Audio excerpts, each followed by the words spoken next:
I thought burying my wife 3 months ago was the hardest thing I would ever do. I was wrong. The hardest thing was standing at my daughter's wedding, watching the man who killed her smile at me while wearing my grandfather's stolen watch. But then my phone buzzed. I looked down. The screen was bright against the dim reception lights. The name on the screen made my heart stop. Coretta. My wife. The wife I had buried with my own hands. And when I answered, a voice I thought was gone forever gave me a warning that would turn this wedding into a war zone. Before I tell you what she said, please like and subscribe. Let me know in the comments where you are watching from. My name is Ezekiel Zeke Harper. I am 70 years old. To the people at this fancy vineyard wedding, I am just the limping old black man in the cheap suit, the mechanic with grease permanently stained into his hands, a relic, a burden. They see the cane and the gray hair, and they think I am weak. They think my mind is fading like the setting sun. They have no idea. Before I fixed cars, I fixed problems for insurance companies. I hunted frauds. I sniffed out lies for a living. And right now, the biggest lie I have ever seen is standing in the center of the dance floor holding a microphone. The reception was suffocating. It was held at a vineyard in Napa Valley, the kind of place where the wine costs more than my first car. The air smelled of expensive perfume and old money. I sat at a table in the back near the kitchen doors. That is where Gavin, my new son-in-law, had placed me. Far enough away that I wouldn't embarrass him, but close enough that he could keep an eye on me. Gavin Miller, 35 years old, white, handsome in that way that makes you check for your wallet after you shake his hand. He calls himself a tech entrepreneur. I call him a vulture. He tapped the microphone glass with a silver spoon. The sound rang out sharp and piercing, silencing the crowd of 200 guests. "Ladies and gentlemen," Gavin said, his voice smooth like oil. "Thank you for sharing this special day with Kendra and me. It is perfect, absolutely perfect. But there is one hole in our hearts tonight." He paused for dramatic effect, looking down at the floor before lifting his eyes to the ceiling.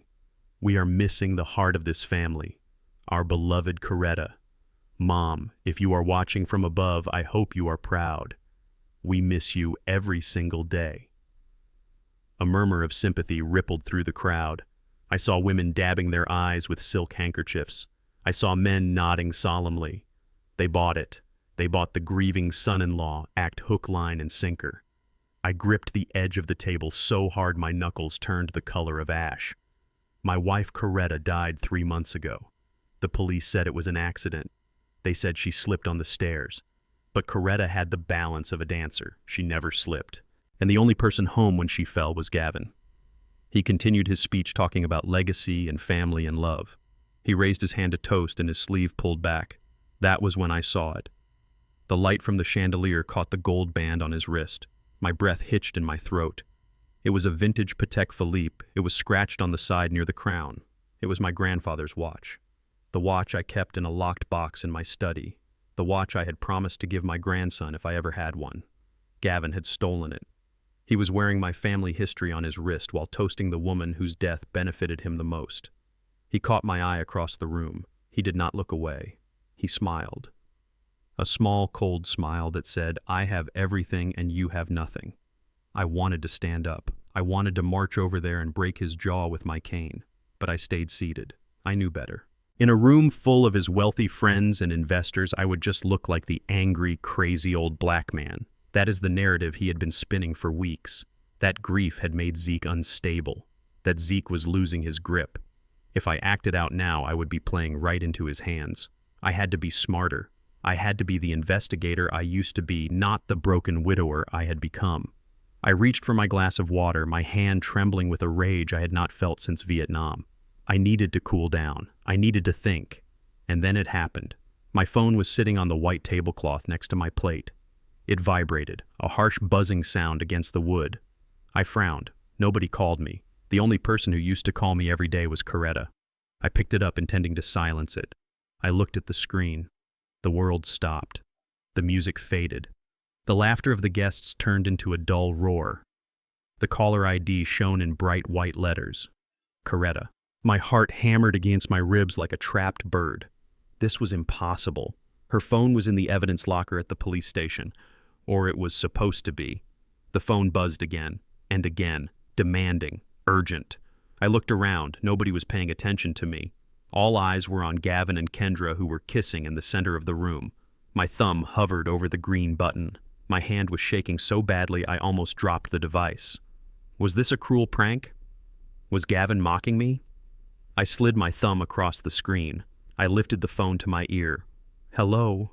I whispered, my voice cracking. For a second, there was only static. Then a sound that made my blood freeze. It was the sound of labored breathing, the sound of someone in pain. Zeke. It was her. It was Coretta. But the voice was weak, tinny, like it was coming from a great distance or a bad recording. "Zeke, if you are hearing this, then I am gone." "Coretta," I said louder this time. I stood up. My chair scraped loudly against the floor. "Listen to me, Zeke." The voice crackled, breaking up. "Gavin." It was Gavin. He switched the pills. My heart pills. He switched them. I felt the room spinning. The pills. Coretta took medication for arrhythmia. She was meticulous about it. "Don't let him take Kendra." The voice continued, urgency rising through the static. "Do not let him win. Check the old quilt. The blue one." I hid the proof. "Zeke, run. He is watching you." The line went dead. I stood there frozen. The phone pressed to my ear, the silence on the other end screaming at me. My wife had spoken from the grave. She had confirmed the darkness I had felt in my gut.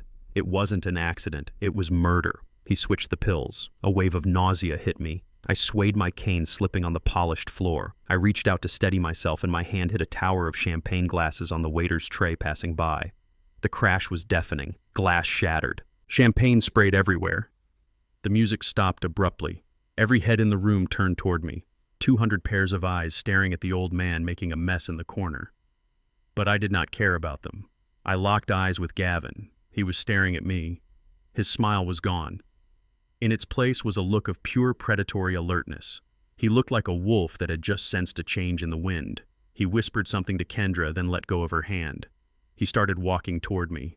He moved fast, too fast for a concerned son-in-law. He moved like a man doing damage control.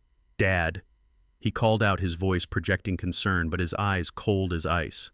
"Dad, are you okay?" He reached me in seconds. He put his hands on my shoulders. His grip was hard, painful. He was not steadying me. He was restraining me. I got a call." I stammered. My mind was still reeling. Coretta called. Gavin's face hardened instantly. He leaned in close so only I could hear. The smell of his expensive cologne was choking me. "Bo, you are confused again," he hissed. His fingers dug into my collarbone. "You are making a scene. Give me the phone." "No." I pulled back, clutching the phone to my chest. It was her. "She said you switched the pills." Gavin's eyes widened just a fraction, a flash of fear. No, it was calculation. He realized I knew. And in that moment the dynamic shifted. I was no longer the annoyance. I was the threat. He turned to the crowd, keeping a tight grip on my arm. "I am so sorry, everyone," he announced, his voice full of fake apology. "My father-in-law is having a bit of an episode. The grief, you know how it is. He forgets things. He gets confused about his medication." He looked at me with a pitying smile that made my skin crawl. "Come on, Zeke. Let's get you some water. You forgot your dementia meds again, didn't you?" I stared at him. The audacity, the smoothness of the lie. He was painting me as senile in front of everyone, stripping away my credibility before I could even open my mouth. If I screamed now, if I accused him of murder right here, everyone would just see a crazy old man having a breakdown. I looked at Kendra, my beautiful daughter, standing by the cake. She looked worried. She looked scared. She was looking at Gavin for reassurance, not me. He had her. He had everyone. I realized then that I was in deep trouble. I was alone in a room full of enemies. I took a deep breath. I forced my muscles to relax. I let my shoulders slump. I had to play the part. If he thought I was strong, he would crush me. I had to be the weak old man he wanted me to be. I am sorry," I mumbled, lowering my head. I heard her voice. Gavin's grip loosened slightly. He patted my shoulder condescendingly. "It is okay, Dad. We all miss her. But she is gone. Let's get you sat down." He reached for my phone again. "Let me hold on to that for you.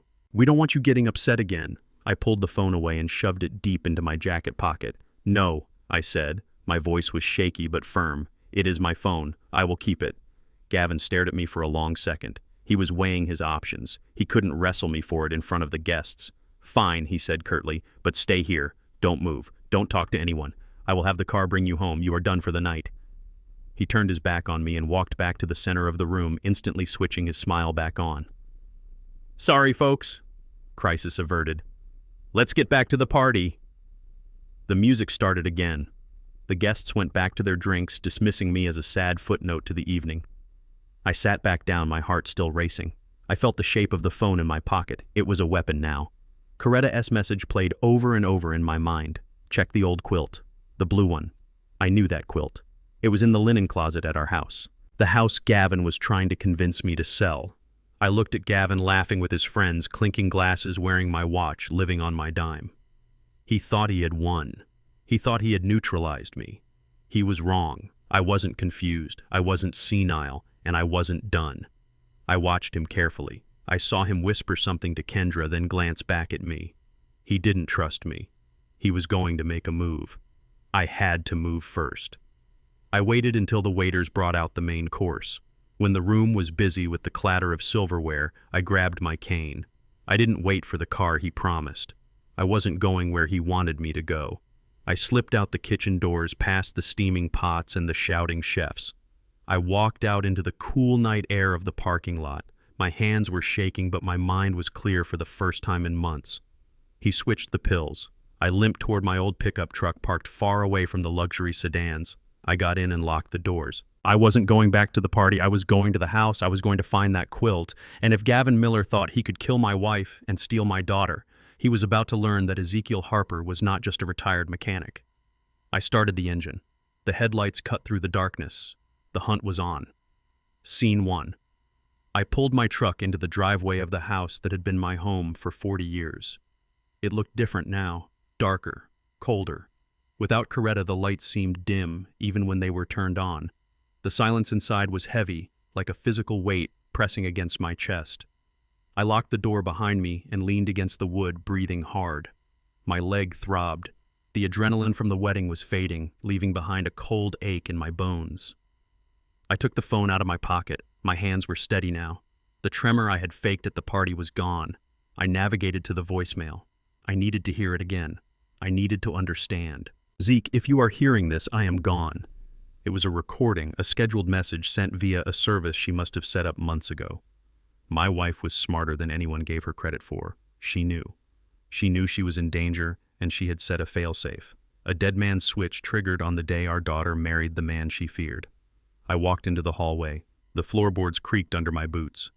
I stopped at the foot of the stairs. This was where it happened.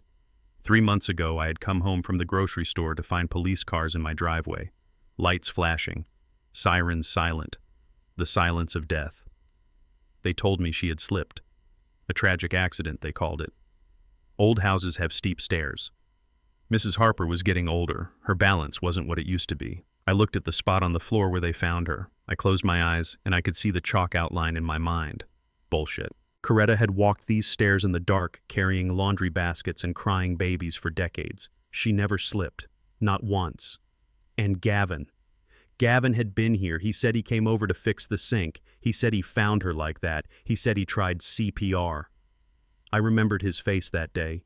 He looked shaken, yes. But his eyes were dry. And his shirt.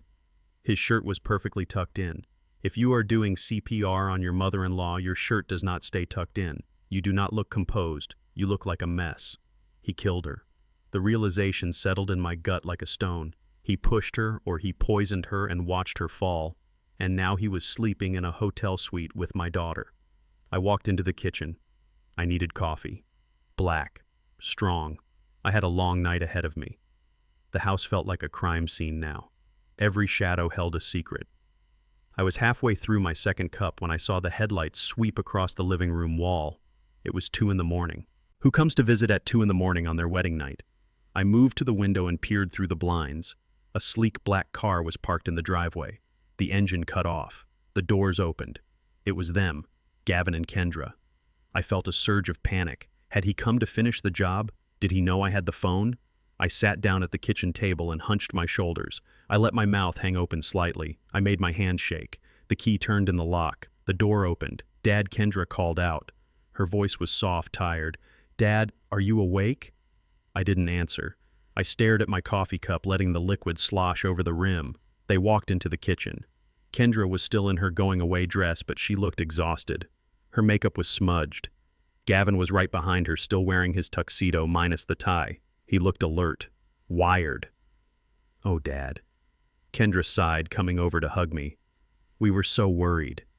Gavin said you seemed really confused at the reception. We couldn't sleep thinking about you being here all alone." She smelled like champagne and vanilla. "My little girl, so blind, so manipulated." "I am fine, baby girl," I rasped, making my voice sound weak. "Just couldn't sleep."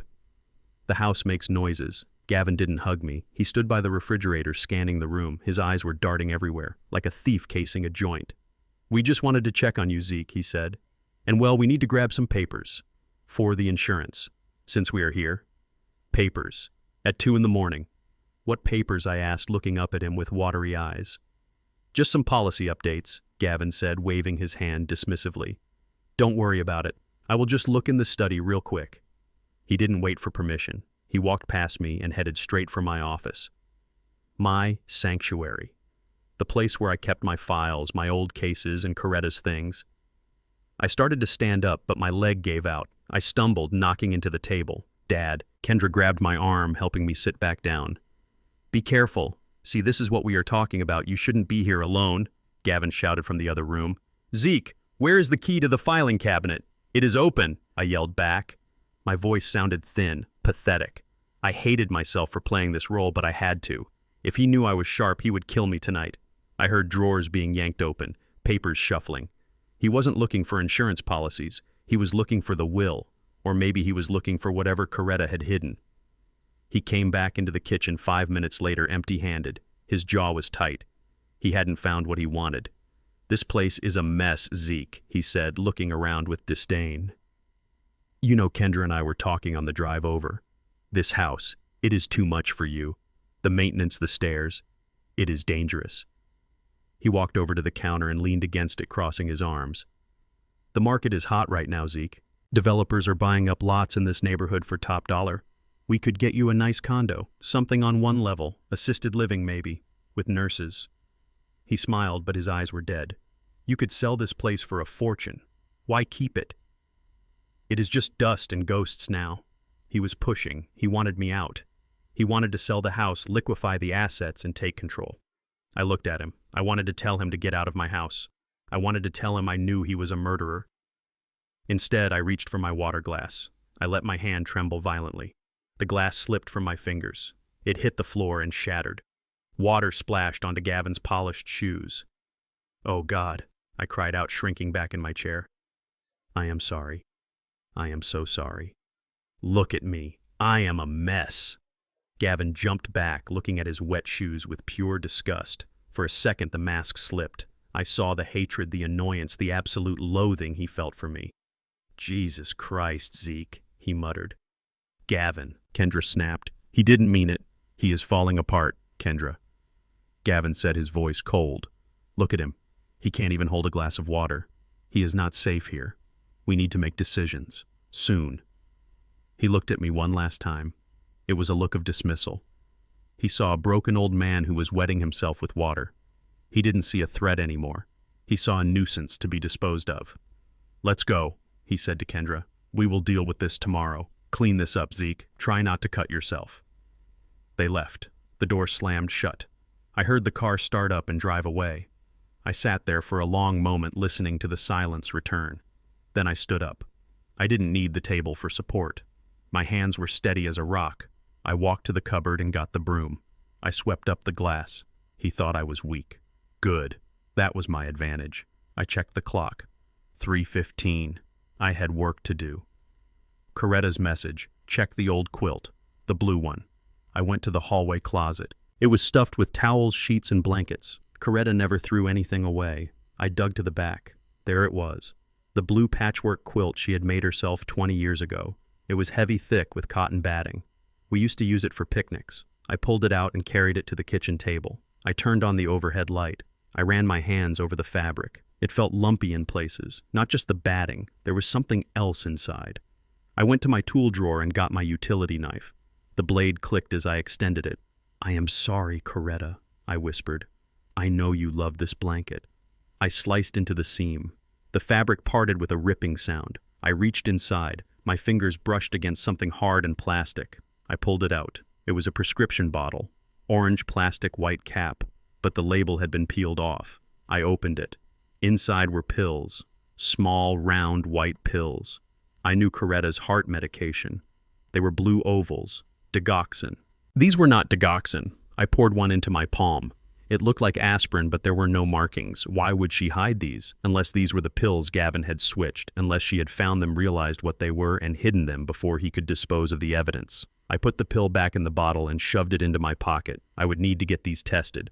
I had a buddy in the crime lab who owed me a favor. I reached back into the quilt. There was something else. Flat. Rectangular.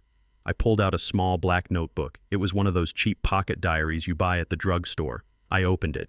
It was filled with Coretta's neat handwriting.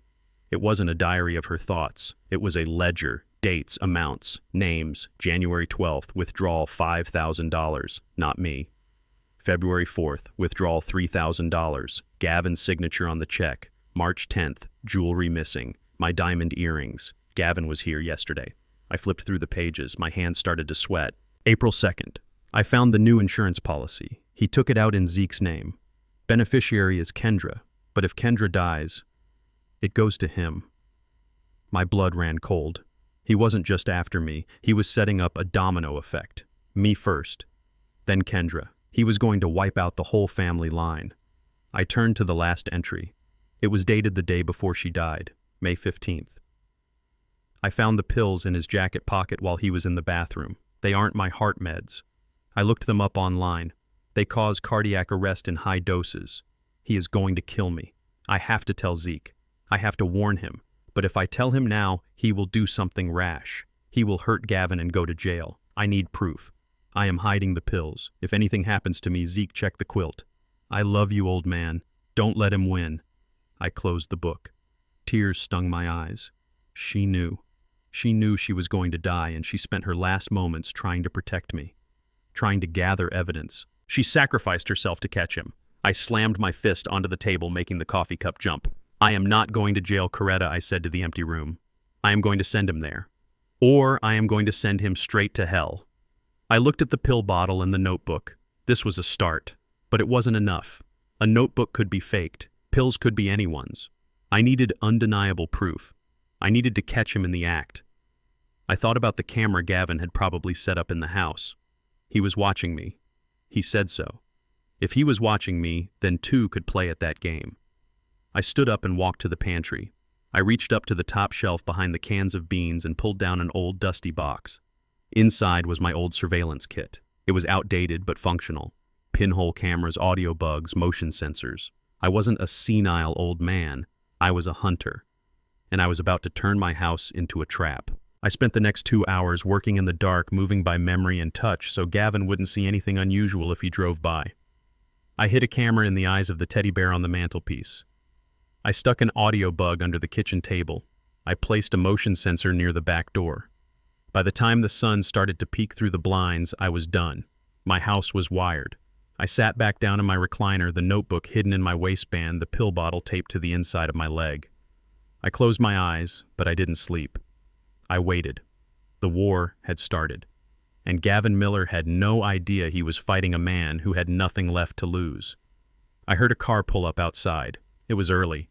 Too early for a social call. I looked out the peephole. It was Gavin, alone. He was coming back, probably to find what he couldn't find last night. I unlocked the door and sat back down. I let my mouth hang open again. I stared blankly at the TV, which wasn't even on. The door opened. "Morning, Dad," Gavin said, breezing in like he owned the place. "Just wanted to bring you some breakfast." He held up a bag of bagels. He was smiling, but his eyes were scanning the room, looking for cracks, looking for weakness. I smiled back, a vacant, drooling smile. "Thanks, son," I mumbled. "Come in." "Step into my parlor," said the spider to the fly. He walked into the kitchen, right past the bug under the table. "Let the games begin." I watched him put the bagels on the counter. He started making coffee. He moved with a confidence that made my stomach churn. He thought he was the predator. He thought I was the prey. "Here, Dad," he said, handing me a mug. "Drink up. It will help you wake up." I took the mug. It smelled like coffee, but underneath the roast there was a faint chemical scent. Bitter. Almonds maybe, or maybe just poison. I brought the cup to my lips. I saw him watching me. His body was tense. He was waiting. I pretended to sip. Good, I said. He relaxed. So, Dad, he said, leaning against the counter. About the house. I really think we should call a realtor today, just to see what it is worth. No harm in asking, right? I looked at him. I looked at the man who killed my wife. Sure, son, I said. Whatever you think is best. He grinned. A wide shark-like grin. That is great, Dad. I will make the call.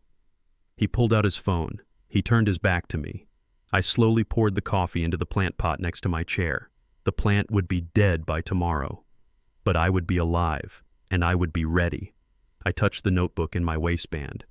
You made a mistake, Gavin. You left a witness, and this witness is going to burn your world to the ground. They moved in on a Tuesday. It was raining. The sky was the color of a bruised plum. I stood on the porch and watched Gavin carry boxes into my house. He moved with the arrogance of a man who had already won the war. He didn't ask where to put things. He just claimed space. My space. Coretta's space. Kendra followed him carrying a suitcase. She looked tired. There were dark circles under her eyes. She hugged me, but her body was stiff. We are here to help Dad, she said. Gavin is right. You shouldn't be alone in this big house. Not after the wedding incident. The wedding incident, that is what they called it. Not the moment I exposed a thief. Not the moment I heard my dead wife speak. Just an incident. An old man's embarrassing slip of sanity. For the first few days, they played the role of the perfect house guests. Gavin fixed a leaky faucet. Kendra cooked dinner.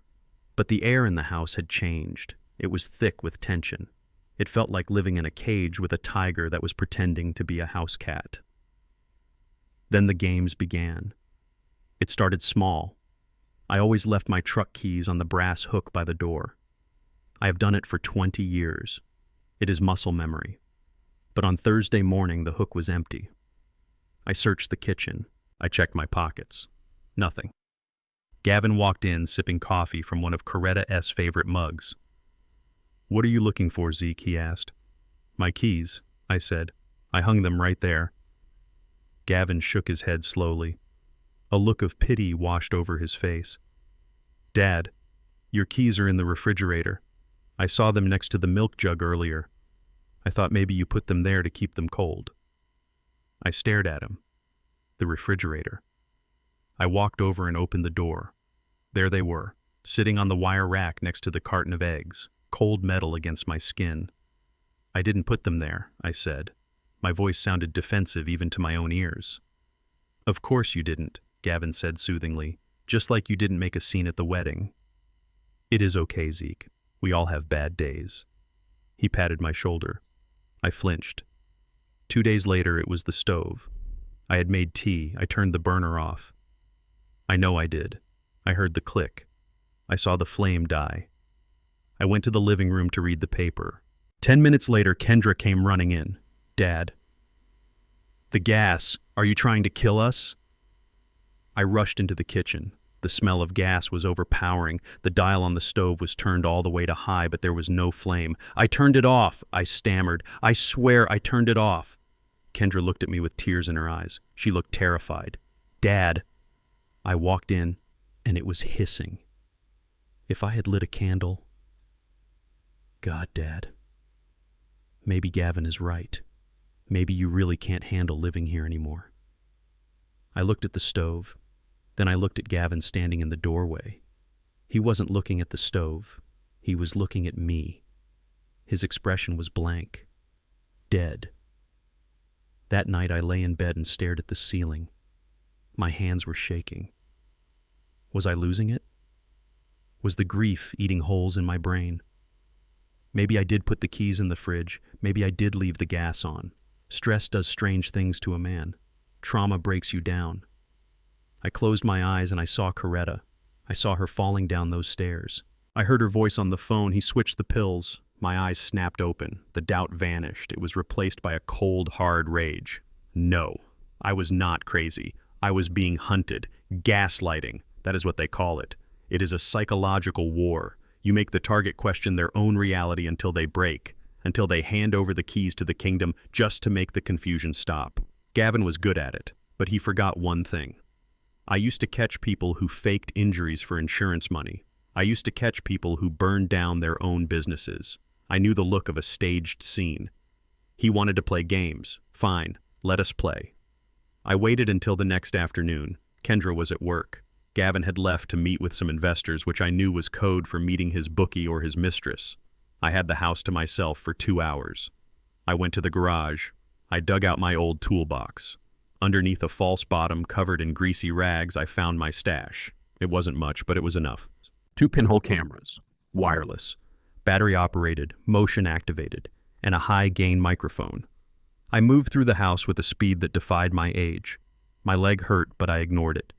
Pain was just information. I went to the living room first. There was an old teddy bear on the bookshelf.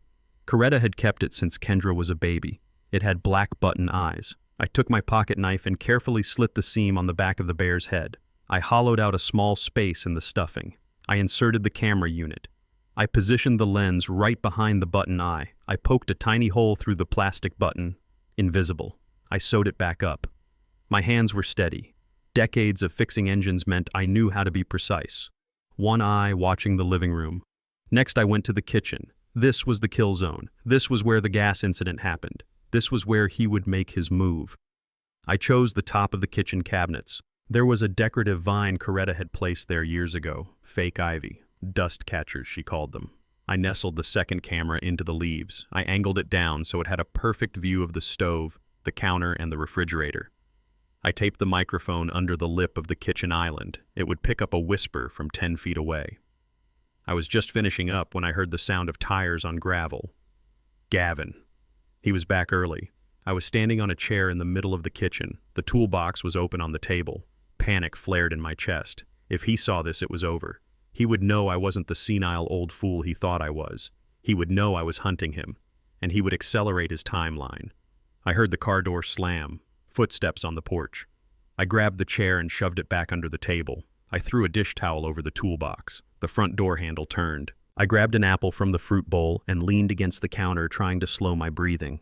Gavin walked in. He stopped when he saw me. His eyes narrowed. He looked at the towel on the table. He looked at me. "What are you doing, Zeke?" he asked. I took a bite of the apple. It tasted like sawdust. "Just getting a snack," I said. I chewed slowly. My heart was hammering against my ribs like a fist. Gavin walked further into the room. He looked around. He looked up at the cabinets. My blood ran cold. Had I left a wire exposed? Was the lens reflecting light? He sniffed the air. "Smells like dust in here," he said. "I was cleaning," I said. Coretta always hated the dust on those vines. "Thought I would wipe them down." Gavin laughed. It was a harsh barking sound. "You are cleaning fake plants now, Jesus Seek. You really need a hobby. Or a nurse." He shook his head and walked past me to the fridge. He grabbed a beer. "Make sure you don't fall off a chair, old man," he said, taking a swig. "We don't want another accident." He walked out of the kitchen. I let out a breath I had been holding for a minute. My knees felt weak. That was too close. But the trap was set. Now all I had to do was wait. I spent the next 2 days being the perfect victim. I shuffled when I walked. I asked Kendra to repeat things. I let Gavin catch me staring blankly at the television. I fed his ego. I let him believe he was winning. Every night when they were asleep, I locked my bedroom door and opened my laptop. I connected to the secure cloud server where the cameras were uploading. The first day was boring. Just hours of them watching TV and Kendra complaining about her job. But the second day paid off. I watched the footage from the kitchen camera. It was stamped 10 o'clock a.m. Kendra was gone. Gavin walked into the frame.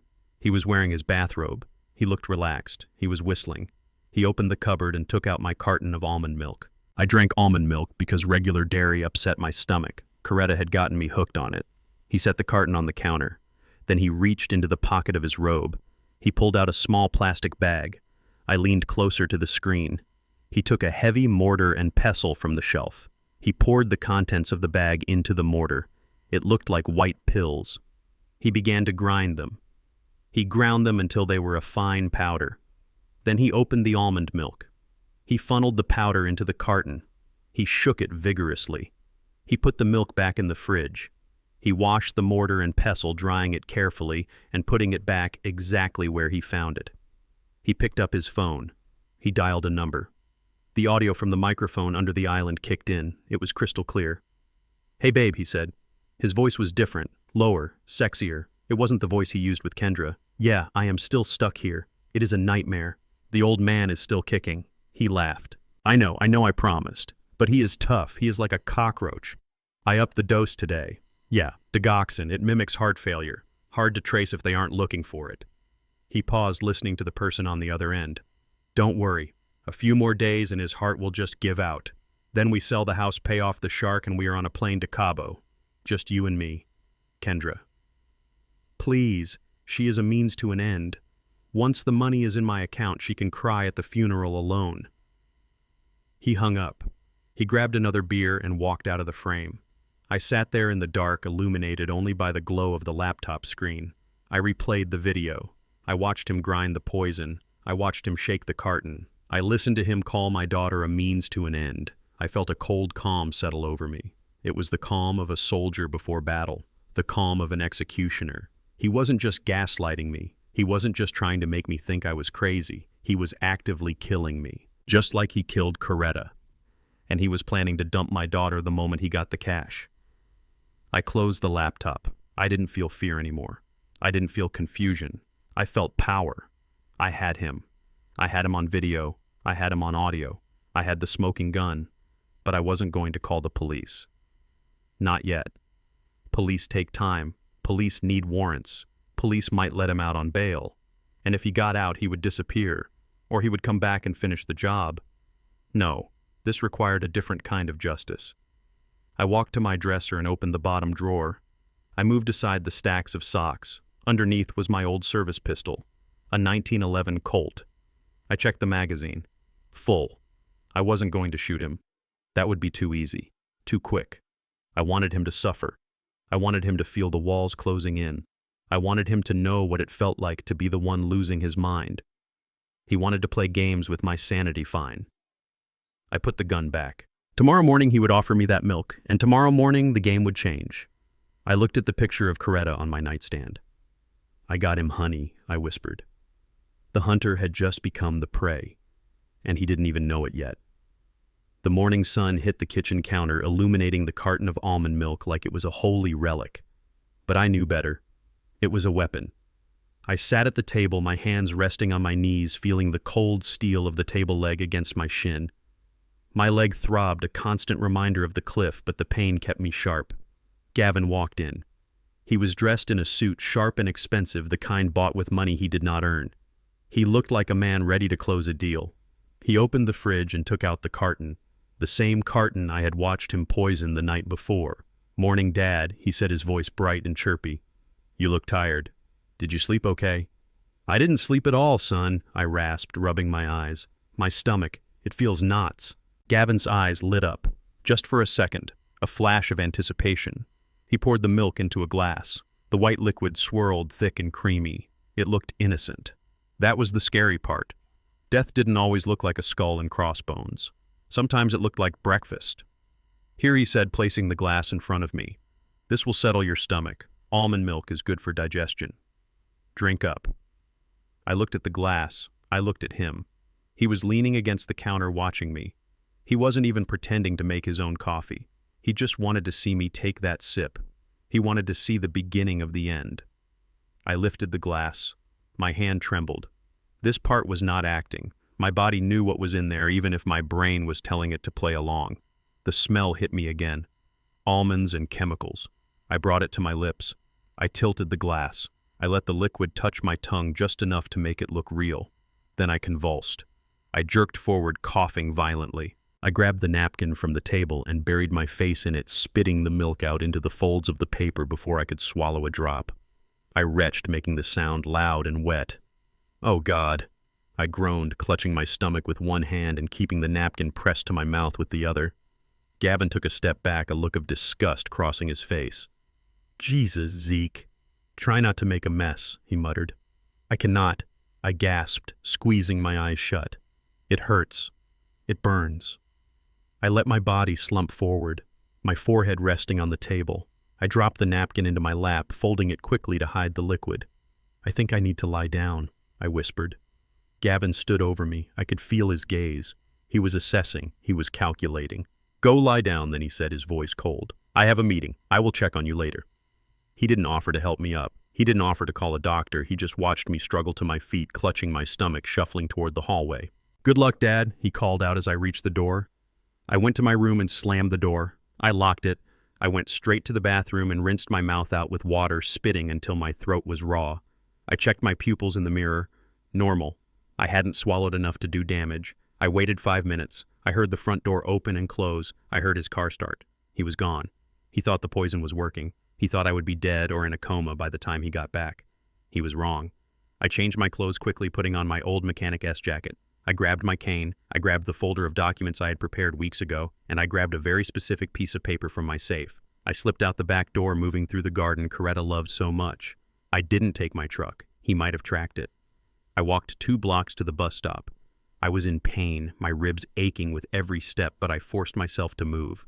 I had to get to the bank before he did. First National Bank was a fortress of marble and glass in the center of town. I had banked there for 40 years. I knew the tellers. I knew the manager. I knew the smell of the old air conditioning unit. I walked in, keeping my head down. I went straight to the safety deposit box viewing area. I needed to check the deed to the house. I needed to make sure it was still there. Mrs. Higgins, the head teller, smiled when she saw me. "Mr. Harper," she said, coming around the counter. "We haven't seen you in a while. How are you holding up?" "I am managing, Mrs. Higgins," I said, leaning heavily on my cane. "I just need to check my box. Of course, right this way." She led me to the steel gate. She was reaching for her keys when the front doors of the bank burst open. "Stop right there!" The voice boomed across the lobby. I froze. I didn't have to turn around to know who it was. Gavin.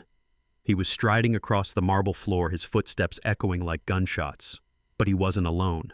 Walking beside him was a man I had never seen before. A white man in a cheap suit with slicked back hair and a briefcase that looked like it was made of shark skin. He had the eyes of a coyote. "Dad."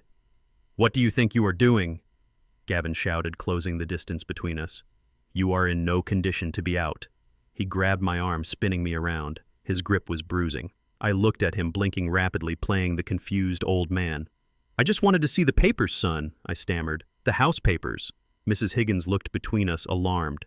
"Is there a problem, Mr. Harper?" "Yes, there is a problem," the shark in the suit said, stepping forward. He thrust a document into Mrs. Higgins' face. "I am Silas Vane, attorney at law, representing Mr. Gavin Miller.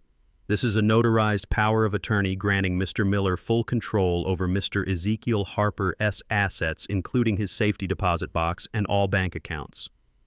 Mrs. Higgins took the paper. She adjusted her glasses. "I see," she said slowly. "Mr. Harper, is this true? Did you sign this?" I looked at the paper. It was a forgery. A good one, but a forgery. Or maybe it was the paper I had signed blindly the night he threatened me in the garage. It didn't matter. I don't remember, I mumbled, looking down at my shoes. I signed so many things. My head is foggy. "Mr. Harper has been diagnosed with early onset dementia," Vane said, his voice smooth and loud. "He is a danger to himself and his estate. We are here to secure his assets before he loses them or is taken advantage of." Mrs. Higgins looked at me with pity. She looked at Gavin with suspicion. "I will need to verify this with our legal department," she said. "It will take time." "We don't have time," Gavin snapped. He slammed his hand on the counter, making the pens jump.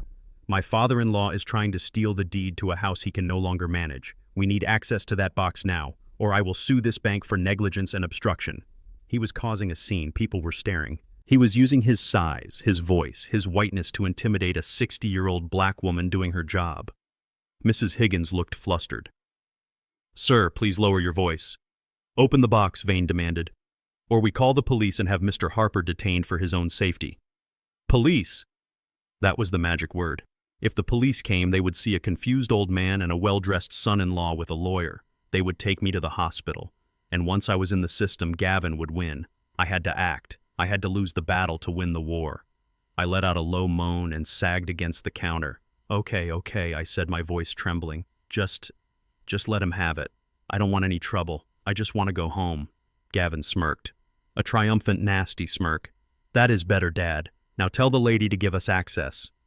I looked at Mrs. Higgins. I tried to telegraph a message with my eyes, but I had to keep up the act. "Let him in, Mrs. Higgins," I whispered. I authorize it."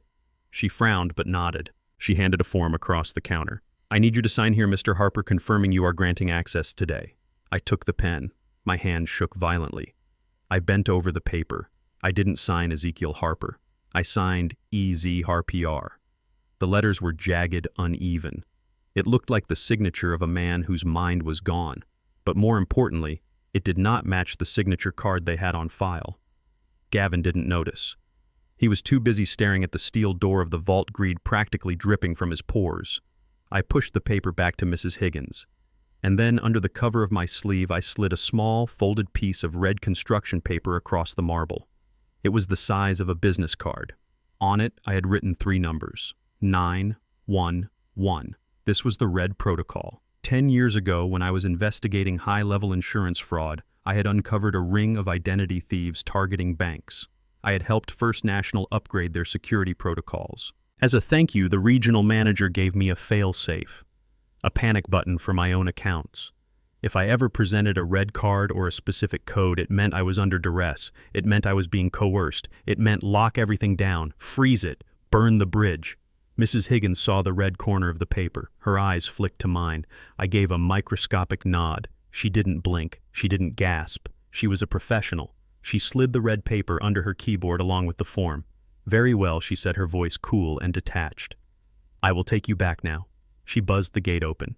Gavin pushed past me, almost knocking me over. Vane followed him like a hungry dog. "You stay here, Dad," Gavin threw over his shoulder. "Don't wander off." I watched them disappear into the vault. Mrs. Higgins typed furiously on her keyboard. I heard the heavy clack of the enter key.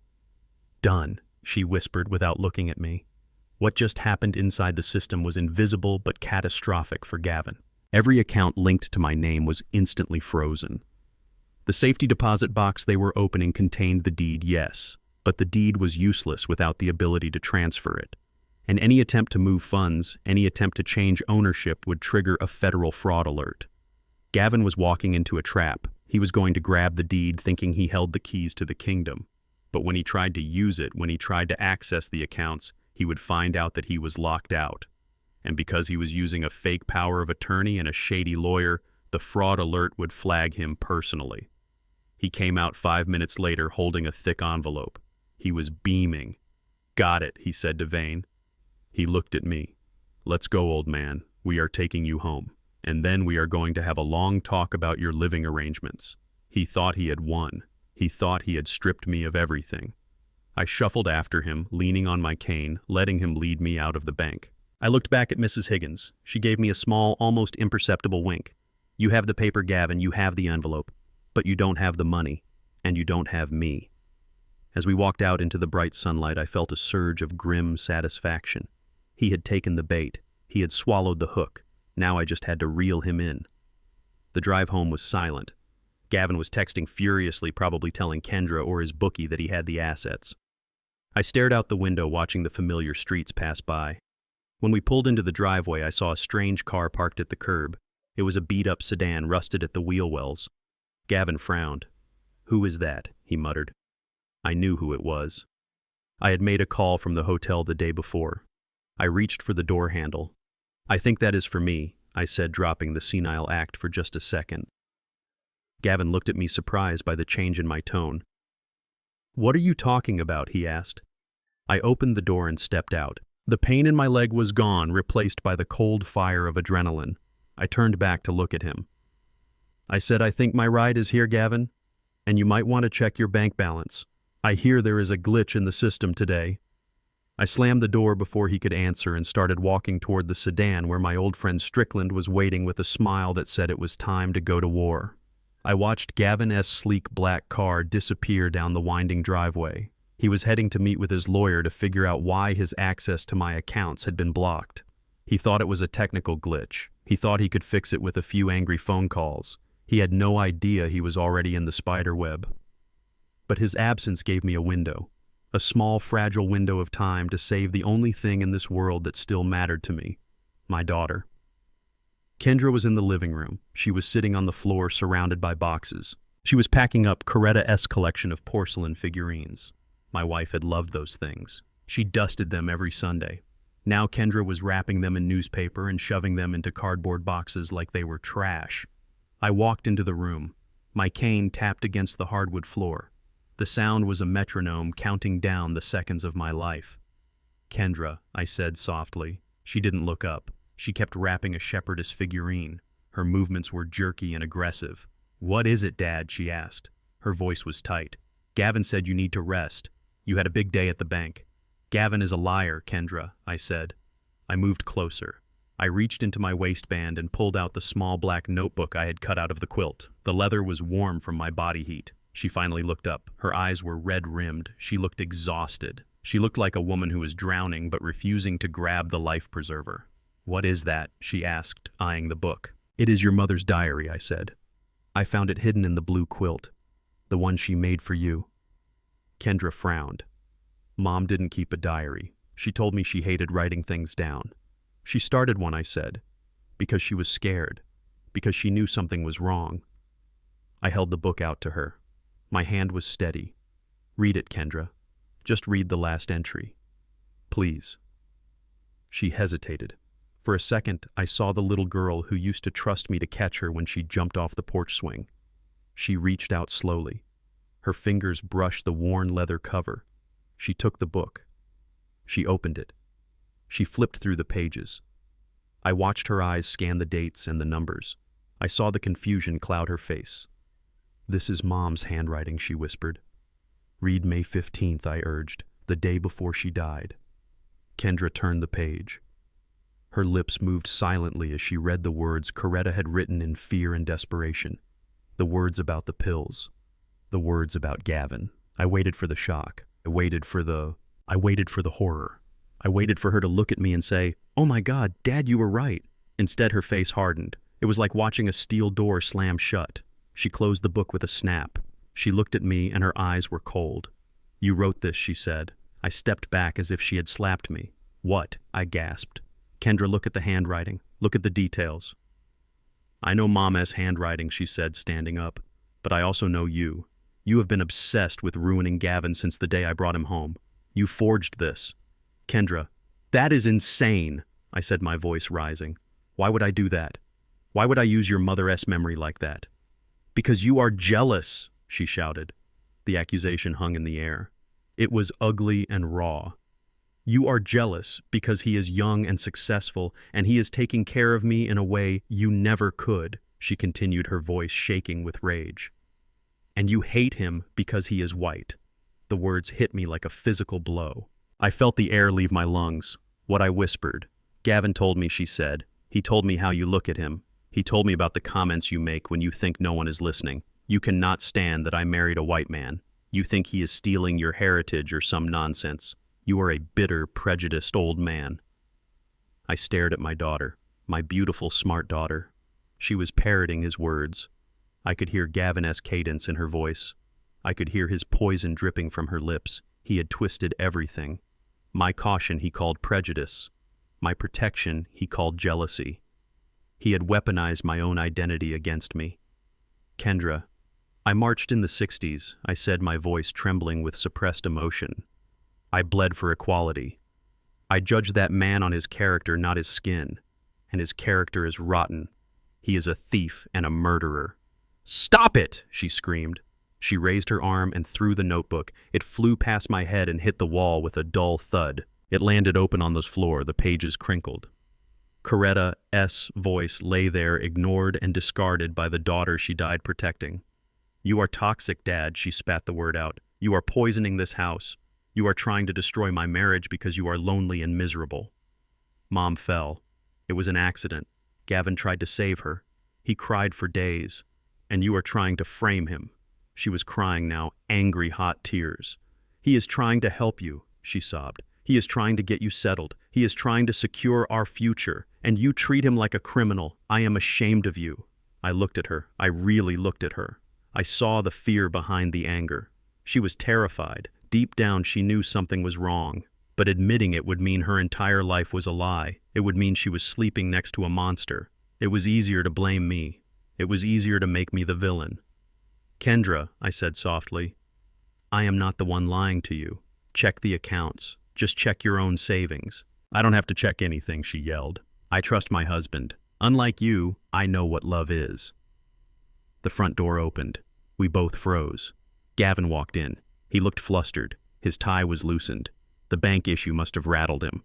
But the moment he stepped into the living room and saw Kendra's tears, his expression changed. He didn't look at me. He went straight to her. Baby, what is wrong? He asked, rushing to her side and pulling her into his arms. He looked over her shoulder at me. His eyes were flat and hard. What did you do to her, Zeke? I didn't do anything, I said. I tried to tell her the truth. Kendra buried her face in Gavin's chest. He made a fake diary. Gavin, she sobbed into his shirt. He tried to say, you killed Mom. He called you a murderer. Gavin stroked her hair. He made a shushing sound. He looked at me with a mixture of triumph and mock disappointment. Oh, Zeke, he sighed, shaking his head. I knew you were struggling, but this is a new low. Forging documents. Accusing family members. This is the dementia talking, isn't it? He wasn't asking, he was stating it for the record. It is not dementia, Gavin, I said, my voice cold steel. It is evidence, and you can't gaslight a man who sees in the dark.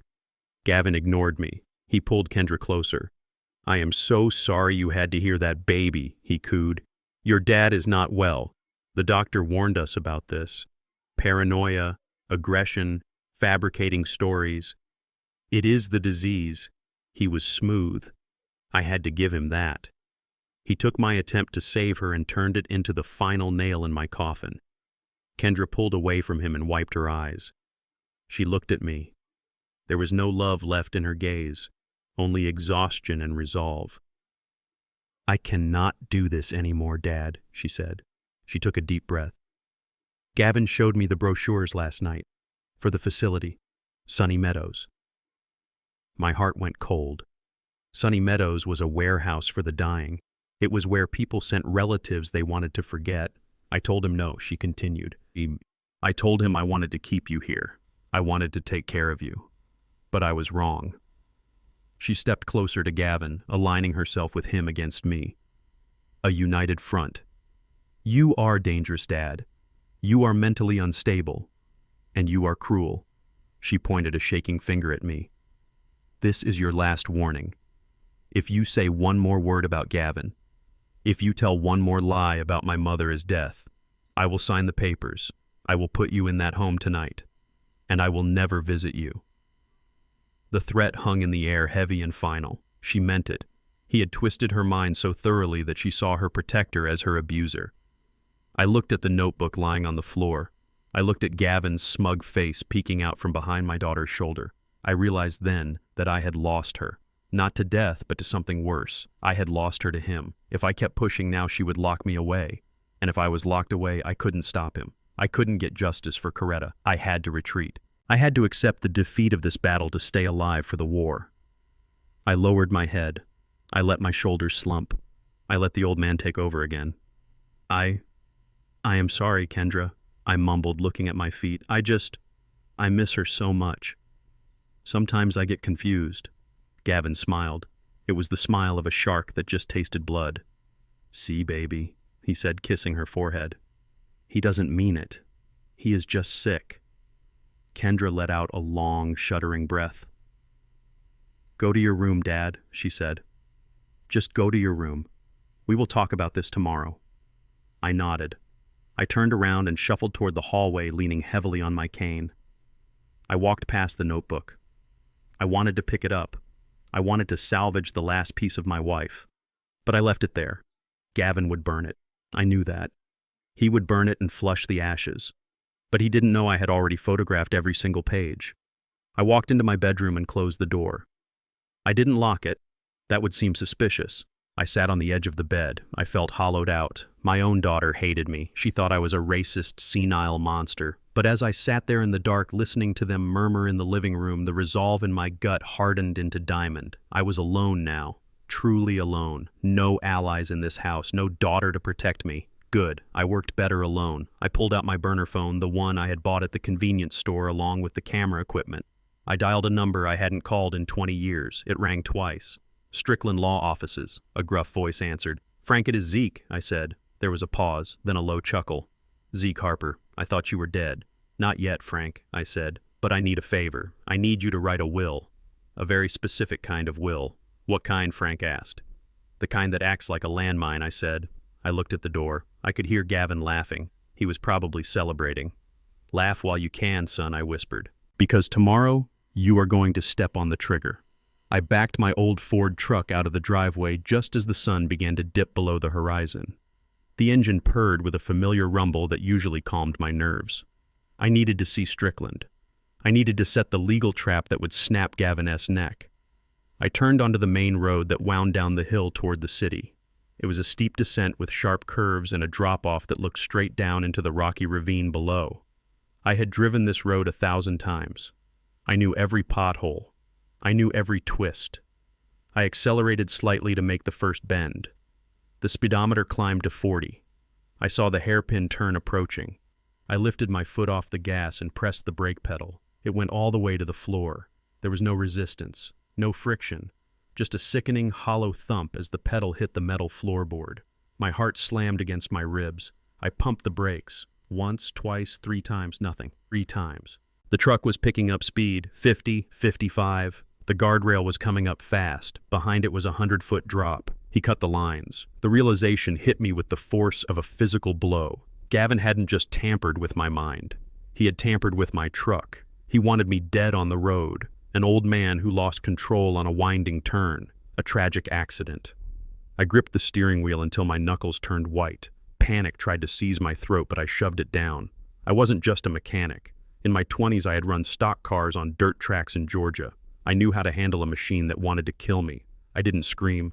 I didn't close my eyes. I watched the road. The curve was seconds away. If I tried to take it at this speed, I would flip over the rail. If I tried to use the emergency brake at this velocity, I would spin out and go over anyway. I had to crash, but I had to choose where.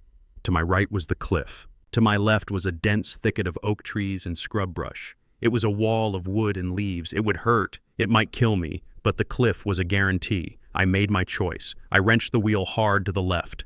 The tires screamed in protest. The truck fishtailed violently. I fought the slide, correcting with a precision born of muscle memory I thought I had lost decades ago.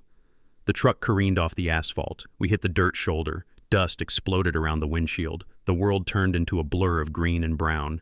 I braced myself against the seat, jamming my legs against the firewall. Impact. The sound was like a bomb going off. Metal shrieked as it tore against bark. The windshield shattered into a million diamonds. The airbag deployed, hitting me in the face with the force of a heavyweight boxer. Then silence. Hissing steam. The smell of radiator fluid and pine needles. The taste of blood in my mouth. I sat there for a moment, gasping for air. My chest felt like it had been crushed. Blood trickled down my forehead into my left eye, stinging and hot. I was alive. I unbuckled my seatbelt with shaking hands. I kicked the door open. It groaned and resisted, but finally gave way. I fell out onto the damp earth. I crawled to the front of the truck. I looked underneath. Even in the dim light, I could see it. The brake line hadn't burst. It had been sliced clean. A neat surgical cut. I took a picture with my burner phone. My hand was steady now. Cold. You missed Gavin. You missed. I didn't call a tow truck. I didn't call the police. That would alert him. I limped through the woods until I reached the lower road. I flagged down a taxi. I looked like a madman, blood on my face, clothes torn, but the driver didn't ask questions when I showed him a $100 bill. Take me to the Rusty Anchor, I said. The Rusty Anchor was a dive bar on the south side, the kind of place where the floor is sticky and the patrons don't make eye contact. It was perfect. Strickland was sitting in a booth in the back, nursing a bourbon. He looked exactly the same as he did in the army, tough-scarred and immovable. He wore a cheap suit that barely contained his shoulders. He looked up as I approached. He saw the blood on my head. He didn't flinch. Rough commute, Zeke, he asked, sliding a glass toward me. Brakes failed, I said, sliding into the booth. Or rather, they were helped to fail. Strickland's eyes narrowed. He took a sip of his drink. The son-in-law. I nodded. He is escalating. He tried to gaslight me first. Now he is trying to erase me. I pulled the folder from my jacket. It was bent, but the papers inside were dry. We need to do this, Frank. Tonight, I need the trap will. Strickland opened the folder. He put on a pair of reading glasses that looked ridiculous on his battered face. He scanned the documents I had prepared. The list of assets, the account numbers, the evidence of Gavin S. debts. You are playing a dangerous game, Zeke, he said quietly. This guy isn't just a greedy opportunist. I ran his name like you asked. He is deep in the hole with the Russian mob. $2 million deep. I leaned forward. 2 million. Yeah. He borrowed big to play tech startup genius. The startup failed. The Russians didn't. They want their money. That is why he is so desperate. That is why he is killing you. He is on a clock. If he doesn't pay them by the end of the month, they are going to peel him like an orange. It made sense. The urgency, the sloppiness, he was terrified. That gives us leverage, I said. It gives you a target on your back, Strickland corrected. He is a cornered animal, and he is not working alone. I found payments to a doctor heiress, and a notary. He is building a team to bury you legally and physically. Let him try, I said. Write the will, Frank. Will. Strickland took a pen from his pocket. He started drafting on a legal pad. Okay, here's the play. We draft a new will. It revokes all previous wills. It leaves everything to Kendra, but it puts it in a trust managed by a third party. Me. Gavin cannot touch a dime. But here's the trap. We include a clause. The terrorem clause. If anyone contests the will, they lose everything. And we add a codicil. A specific list of assets that only you know about. The real assets. The ones Gavin doesn't know exist. And the house I asked. The house stays in your name until you die, Strickland said. But we draft a transfer deed. A fake one. You let him find it. You let him think he forced you to sign it. But we date it for yesterday, before the doctors declared you competent. If he tries to use it, it proves he coerced a man he claimed was senile. It invalidates his own argument. It was brilliant. It used his own lies against him. Do it, I said. Strickland wrote for 20 minutes. The bar noise washed over us. When he was done, he pushed the papers toward me. Sign here and here. I signed. Now go home, Strickland said. Let him think he is winning. Let him get cocky. Cocky men make mistakes. I stood up. My head was pounding. My ribs felt like broken glass. Thanks, Frank. Don't thank me yet, Zeke. Just don't die. I took a cab back to the neighborhood, but I had the driver drop me a block away. I walked the rest of the distance. The night was dark, moonless. I walked up the driveway. My truck was gone, obviously, but Gavin S. car was there. The house was quiet. I opened the front door. Gavin was sitting at the kitchen table. He was cleaning a gun, a Glock 19. He looked up when I walked in. He saw the blood on my forehead. He saw the limp. He didn't look surprised. He looked disappointed. You are hard to kill, old man, he said softly. He placed the gun on the table. The metal clicked against the wood. I walked into the kitchen. I didn't say anything. I went to the sink and poured a glass of water. I drank it slowly, watching him. Where is the truck, Zeke? He asked. Ditch, I said. Brakes went out. Must be an old hose. Gavin laughed. It was a cold, dry sound. Yeah, old hose. Everything around here is old, Zeke. The house, the truck, you. It is all falling apart. It is time for an upgrade. Time to replace the obsolete models. He picked up a piece of paper from the table. He slid it across the surface toward me. Sit down, Zeke. I sat. The chair scraped against the floor. What is this? I asked, looking at the document. It is a quitclaim deed, Gavin said. It transfers the title of this house to Kendra and me. Effective immediately. I looked at him. I cannot sign this, Gavin. This is my home. It was your home, he corrected. Now it is an asset. An asset I need. He picked up the gun again. He didn't point it at me, he just held it. He weighed it in his hand.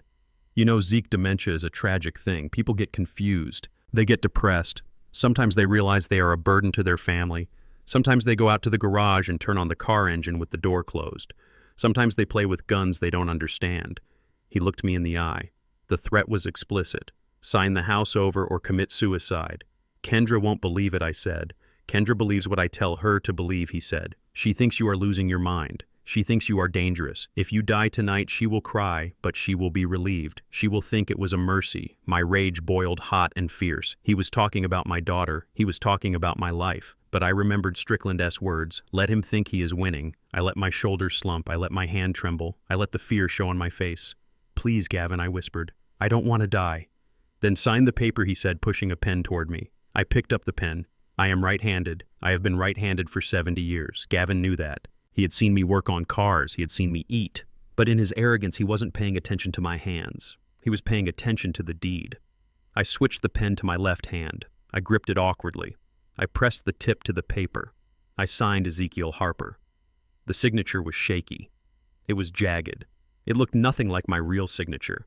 It looked like the scrawl of a man who was either having a stroke or was being forced to sign something against his will. It was legally worthless.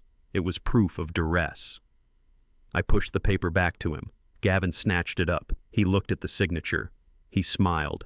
He didn't notice the hand. He just saw the victory. "Good boy, Zeke," he said, standing up. He tucked the gun into his waistband. "You made the right choice. Now go to bed. Get some sleep. You have a big day tomorrow. We are moving you to the guest room downstairs. I need the master bedroom. It has better light." He walked out of the kitchen whistling. I sat there in the silence listening to his footsteps on the stairs. My left hand was cramping. My head was bleeding. But I smiled. "You think you took my house, Gavin. You think you took my dignity. But you just took the bait. And now you are trapped in here with me." The house that I had paid for with 40 years of grease and sweat was no longer mine. Tonight it had been transformed into a stage for Gavin S. vanity. He called it the Harper Foundation Charity Gala, a fundraiser for Alzheimer's research. It was a sick joke. He was using my alleged dementia to launder money and court new investors to pay off the Russians. I sat in a wheelchair in the corner of the living room. I didn't need the chair. My leg was healing and I could walk with my cane, but Gavin insisted. He said it garnered more sympathy. He said it made me look distinguished. What he meant was that it made me look weak. It made me a prop, a silent accessory to his grand performance. The room was filled with strangers, wealthy white investors from the city people who would never step foot in this neighborhood unless they thought they were saving it. They drank champagne out of my crystal glasses and ate canapes off silver trays, while looking at me with that specific kind of pity reserved for dying pets. Gavin was in his element. He wore a white tuxedo jacket that shone under the rented chandeliers. He moved through the crowd like a politician, shaking hands, touching elbows, laughing that practiced laugh that grated on my nerves like sandpaper. He stood by the fireplace. My fireplace, the one I built with bricks from the old schoolhouse. "Ladies and gentlemen," he announced, raising a glass. "Your generosity tonight is overwhelming. We are not just raising money, we are raising hope. Hope for families like ours who struggle with the slow fading of a loved one." He gestured toward me. The spotlight hit my face, blinding me. My father-in-law, Zeke Harper, is the inspiration for all of this. He is a fighter. But every day he slips a little further away from us. It breaks my heart, but it also fuels my fire. We will find a cure. Applause rippled through the room. Kendra stood next to him, wiping a tear from her eye. She believed him. She believed he was the saint, and I was the tragedy. I gripped the armrest of the wheelchair. I wanted to stand up and scream the truth. I wanted to tell them that the only thing fading in this house was the money in my bank account. I wanted to tell them that the man in the white jacket was a butcher. But I sat still. I let my head loll to the side. I let a little drool gather at the corner of my mouth. I played the part. Because tonight was not about pride. Tonight was about access. Gavin needed investors because the Russians were closing in. He was desperate, and desperate men made mistakes. He had turned my house into a circus, which meant the security on his home office was lax. I just needed a distraction, a big one. And right on cue, the front door banged open. It wasn't a guest. It was Mrs. Odessa. She lived 3 houses down. She was 75 years old, built like a tank, and had served as a combat nurse in Korea. She didn't take nonsense from anyone, and tonight she was my secret weapon. She marched into the room wearing her Sunday best, a bright yellow hat with a fake sunflower the size of a dinner plate. She looked completely out of place among the black ties and evening gowns. She looked like a hurricane making landfall. "Where is the open bar?" she shouted, her voice booming over the polite jazz music. The room went silent. Guests parted like the Red Sea as she stomped toward the center of the room. Gavin's smile faltered. He looked at Kendra, then back at Odessa. He stepped forward, his hands raised in a placating gesture. I think you have the wrong house. This is a private event." "Private, my foot," Odessa yelled. She grabbed a glass of red wine from a passing waiter's tray. She downed half of it in one gulp, allowing a trickle of crimson to run down her chin. She looked deranged. It was a magnificent performance. "I know who you are, Gavin Miller," she slurred, pointing a finger at him. "You are the man who put my friend in a wheelchair." Gavin's face went pale. He tried to laugh it off. "I think you have had enough to drink, ma'am. Security, please escort this lady out." 2 rented security guards started to move toward her. Odessa didn't back down. She lunged forward. She stumbled, pretending to trip on the rug. The contents of her wineglass went flying. The dark red liquid splashed across Gavin's pristine white tuxedo jacket. It looked like a gunshot wound. It looked like blood. Gavin gasped, looking down at the stain spreading across his chest. The crowd gasped with him. Odessa grabbed his lapels to steady herself. She pulled him close. It looked like a drunken embrace to the room, but I saw her lips move. I knew what she was saying because I told her what to say. She whispered, "I saw you under the truck, Gavin. I saw you cut the lines." Gavin froze. His eyes bulged. For a second, the charm evaporated. The fear took over. He wasn't looking at a drunk old woman anymore. He was looking at a witness. "Get her out!" he shrieked, pushing her away violently. "Get her out of here now!" The security guards grabbed Odessa. She started screaming, kicking, flailing her arms. "Murderer!" she yelled as they dragged her toward the door. "You are a murderer!" Chaos erupted. Guests were whispering, pointing, looking at Gavin with shock. Kendra was trying to calm people down. Gavin was frantically trying to wipe the wine off his jacket, looking like he wanted to vomit. Nobody was looking at the old man in the wheelchair. This was my moment. I pushed myself up. My legs were stiff, but they held. I grabbed my cane, which I had hidden along the side of the chair. I slipped into the shadows of the hallway. The noise of the party covered the sound of my footsteps. I moved fast, faster than I had moved in years. I went straight to the study. The door was closed, but not locked. Gavin was too arrogant to lock doors in his own house, especially when he thought I was immobilized. I slipped inside and closed the door softly behind me. The room smelled of cigar smoke and arrogance. It used to be my room. My books were gone, replaced by framed articles about Gavin's failed startups. I went to the desk. His laptop was open. Of course it was. He was probably checking his bank accounts between speeches, trying to move the money he thought he had stolen.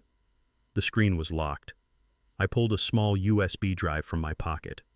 It wasn't just storage. It was a keylogger tool I had kept from my investigator days, updated by a hacker friend of mine. I plugged it in. The screen flickered.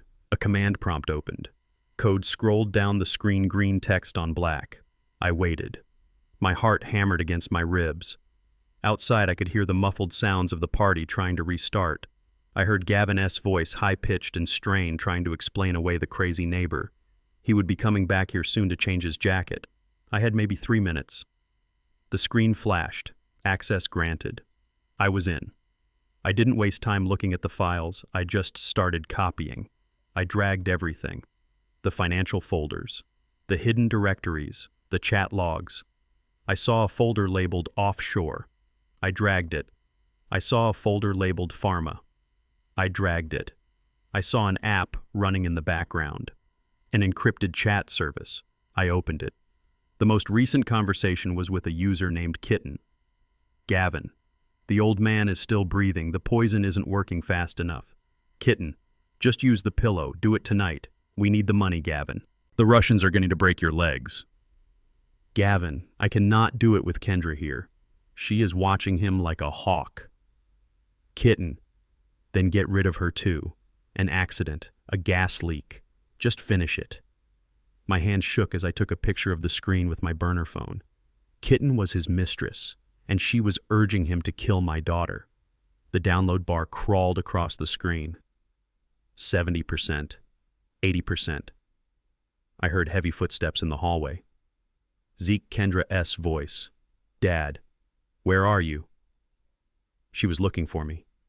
90%. The doorknob turned. I yanked the USB drive out. I closed the laptop lid. I dove for the leather armchair in the corner. I threw my cane behind it. I slumped into the seat, my head lolling back, my mouth open. The door opened. Gavin walked in. He wasn't wearing his jacket. His shirt was stained pink. He looked furious. He stopped when he saw me. "What the hell are you doing in here, Zeke?" he snapped. I blinked slowly, looking around with confusion. The noise, I mumbled. Too much noise. I wanted quiet. Gavin stared at me. He looked at the laptop. It was closed exactly as he left it. He looked back at me. He walked over and grabbed my arm, hauling me out of the chair. "You are not supposed to be in here," he hissed. "You are supposed to be in your chair." He dragged me toward the door. I stumbled, leaning my weight on him, making him support me. I missed Coretta. I whimpered. I thought she was in here. Gavin shoved me into the hallway. "She is dead, Zeke. Get that through your thick skull." She is dead, and you are going to join her soon if you don't stop wandering off." He marched me back to the living room and shoved me back into the wheelchair. "Stay," he commanded, like I was a dog.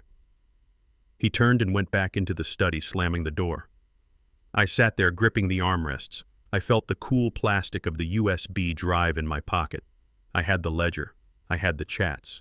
I had the proof that he was laundering money and planning a double homicide. I looked across the room at Kendra. She was apologizing to a donor, looking stressed and unhappy. "I am sorry, baby girl," I thought. "This is going to hurt." But I had the ammunition now. I had the silver bullet. Gavin came back out wearing a fresh jacket. He smiled at the crowd. He raised his glass again. "To family," he said. I touched the drive in my pocket. "To family," I whispered, "and to the end of you."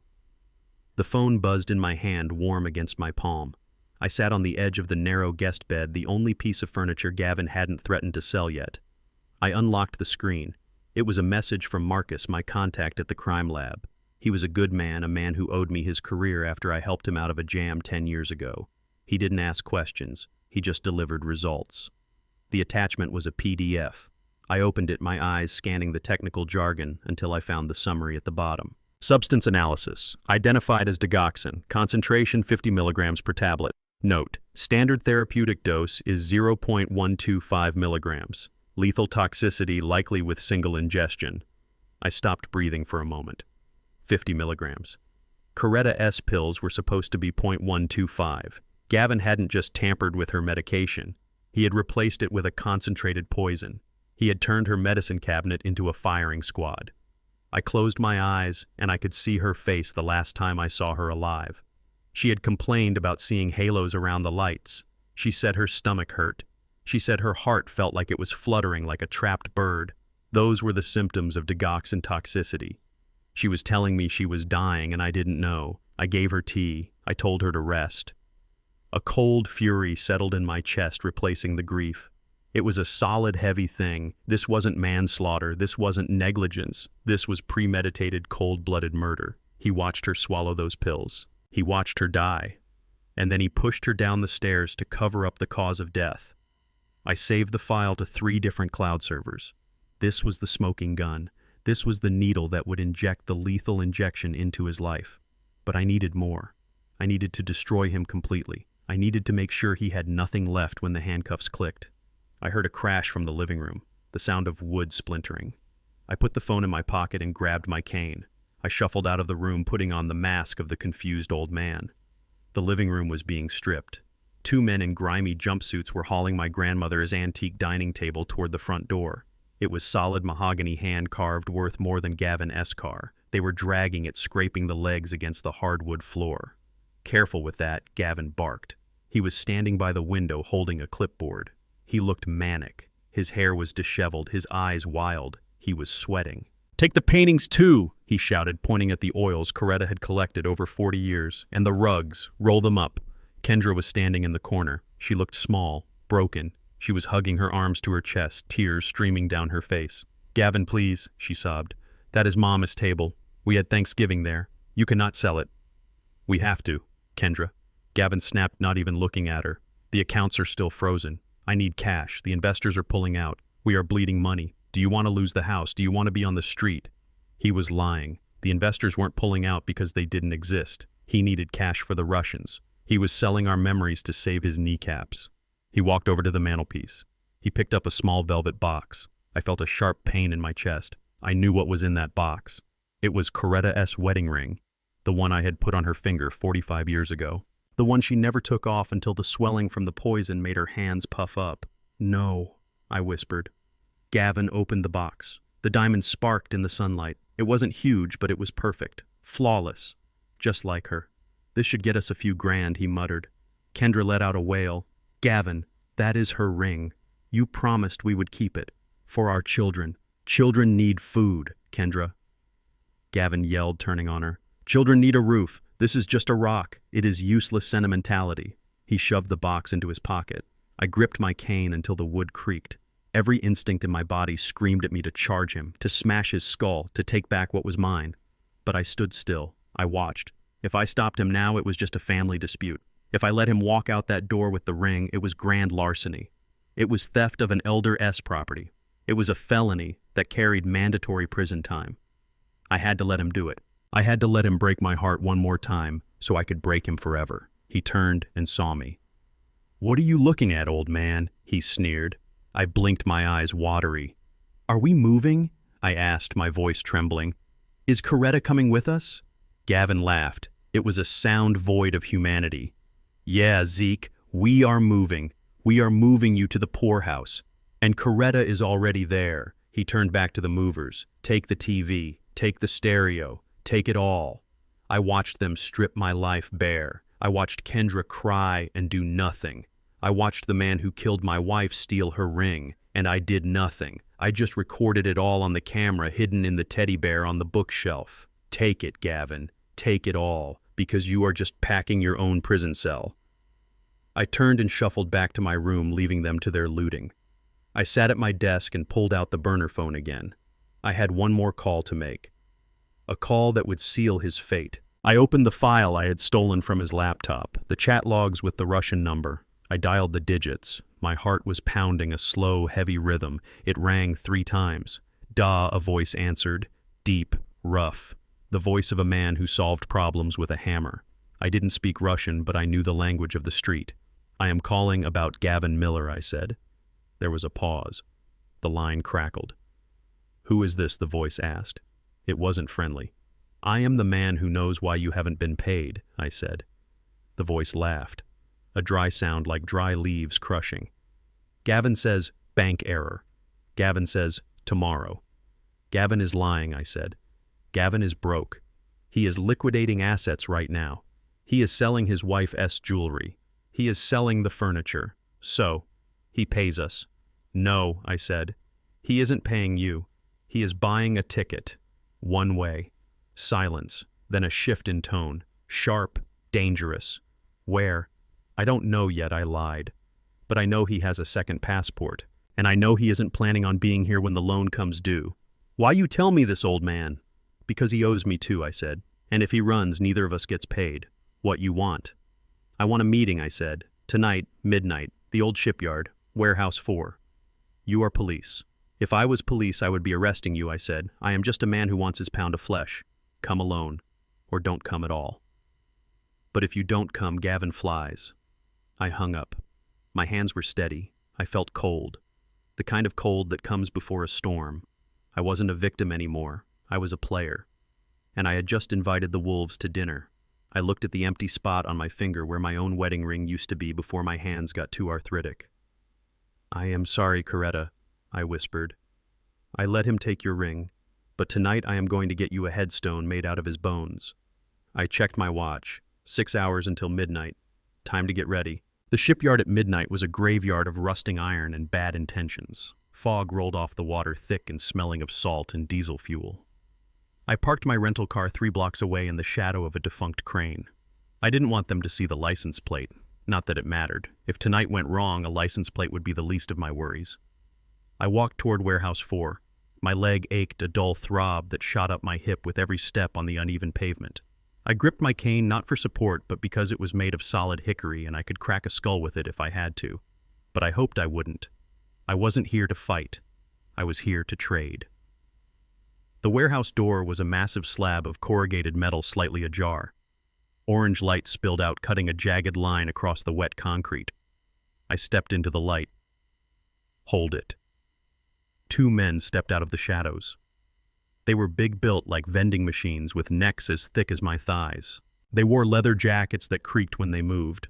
One of them patted me down. His hands were rough, invasive. He found my burner phone. He took it. He found my wallet. He checked it and shoved it back in my pocket. He ran his hands down my legs, checking for a wire or a piece. He lingered on my bad leg. "He is clean," the guard grunted. "Go in." I walked inside. The space was cavernous, the ceiling lost in the gloom above. In the center of the concrete floor sat a heavy wooden table under a single hanging bulb. Ivan sat there. He was exactly as the files described him. Ivan the Butcher Volkov. He was eating a steak rare, the red juice pooling on the white plate. He used a knife that looked more like a dagger than cutlery. There were guns on the table, a Glock, a revolver, and a sawed-off shotgun that looked like it had seen better days. Ivan didn't look up as I approached. He cut a piece of meat, chewed it slowly, and swallowed. "You are the father-in-law," he said. His voice was deep, a rumble that you felt in your chest. "I am Zeke," I said. I pulled out a metal chair and sat down opposite him. The legs screeched against the concrete.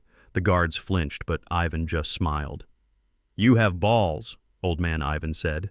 "Coming here alone." "I am not alone," I said. "I have insurance." Ivan laughed. A short bark. "Everyone has insurance. Until they bleed. Why are you here, Zeke? You want to pay Gavinus debt." "I don't have $2 million, I said, keeping my voice steady. "And even if I did, I wouldn't pay for that leech's mistakes." "Then why?" Ivan asked, pointing the steak knife at me. "Because he is trying to run," I said. The smile vanished from Ivan's face. He put the knife down. "Run where?" I reached into the inside pocket of my jacket.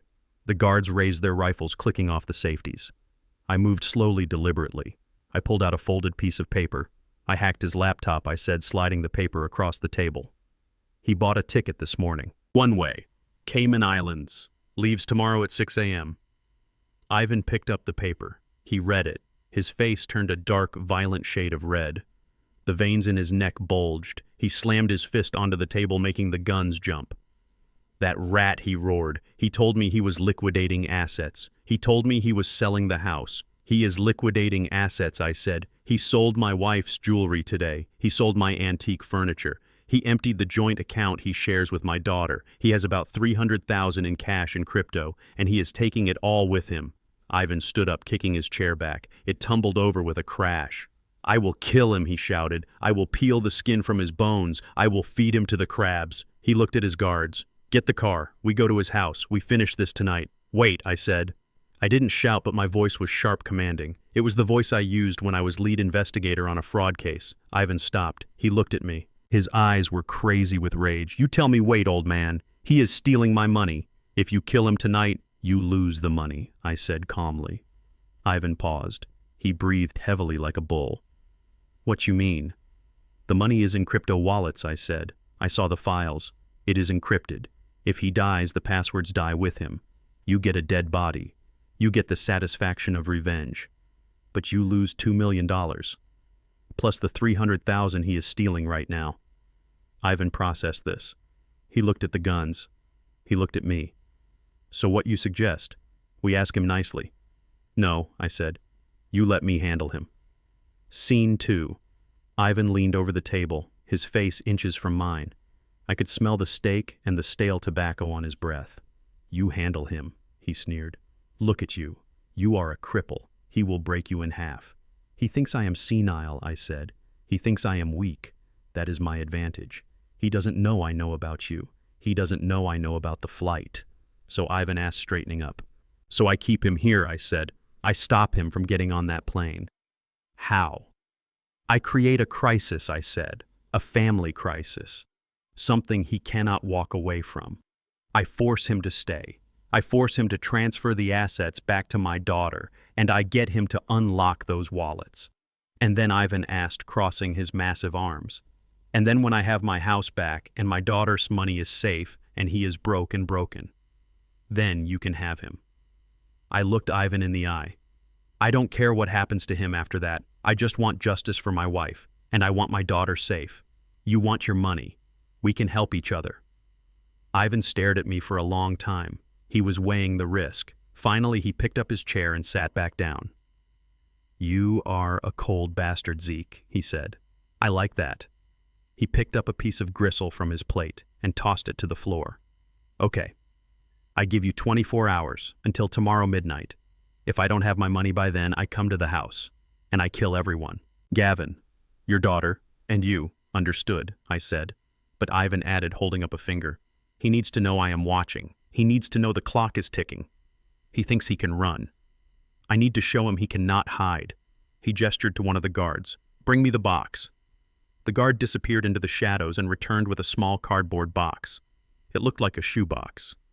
Ivan took the leftover steak bones from his plate. He threw them into the box. Then he reached into a bucket of ice beside his chair. He pulled out a fish, a mackerel, dead eyes staring, mouth gaping. He wrapped the fish in a piece of butcher paper. He took a marker and wrote a number on the paper in thick black strokes. $2 million. He put the wrapped fish into the box on top of the bones. He sealed it with duct tape. Give this to him, Ivan said, sliding the box toward me. Tell him it is a housewarming gift. I took the box. It was heavy damp. It smelled of death. I stood up. I will see you tomorrow, Ivan, I said. Don't be late, old man, Ivan said, picking up his knife again. Or you go in the box next. Scene 3.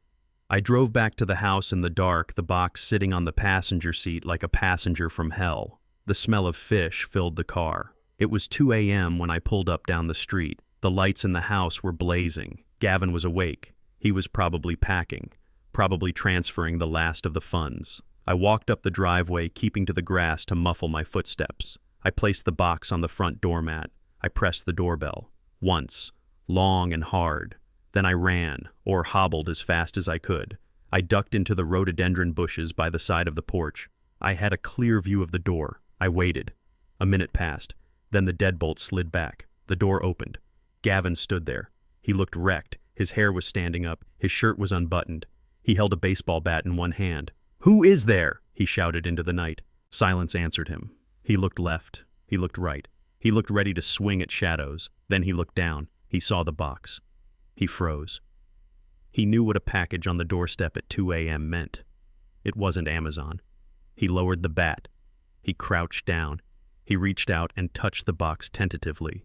He ripped the tape. He opened the flaps. The smell hit him. I saw him gag. He recoiled, covering his nose with his arm. He reached in and pulled out the paper. He unwrapped it. He saw the fish. He saw the number written in black marker. 2 million. He dropped it as if it were burning. He let out a sound that wasn't quite a scream. It was a whimper, a high-pitched sound of pure terror. He scrambled backward, Crab walking into the foyer, kicking the box away from him. Fish guts spilled onto the porch. He slammed the door shut. I heard the lock click, then the deadbolt, then the chain. I moved closer to the window, peering through the gap in the curtains. Gavin was on the floor in the hallway. He was curled into a ball. He was shaking violently. I saw a dark stain spreading across the front of his expensive trousers. He had pissed himself. The fear had literally evacuated his bladder. He was hyperventilating, gasping for air like a drowning man. "They found me," he sobbed. "Oh God, they found me." Kendra came running down the stairs. She was wearing her silk robe, her hair in a messy bun. "Gavin," she cried, seeing him on the floor. "What happened? What is that smell?" "It is them," Gavin gasped, pointing at the door.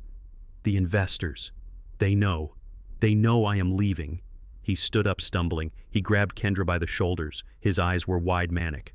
"We have to go," he said. "We have to leave right now. Forget the bags. Just get the cash. Get the keys. We cannot leave Gavin." Kendra said, pulling away. "We don't have the house sold yet. We don't have the insurance money. We have nothing." Gavin stopped. He looked at her. Then he looked up at the ceiling toward the guest room where he thought I was sleeping.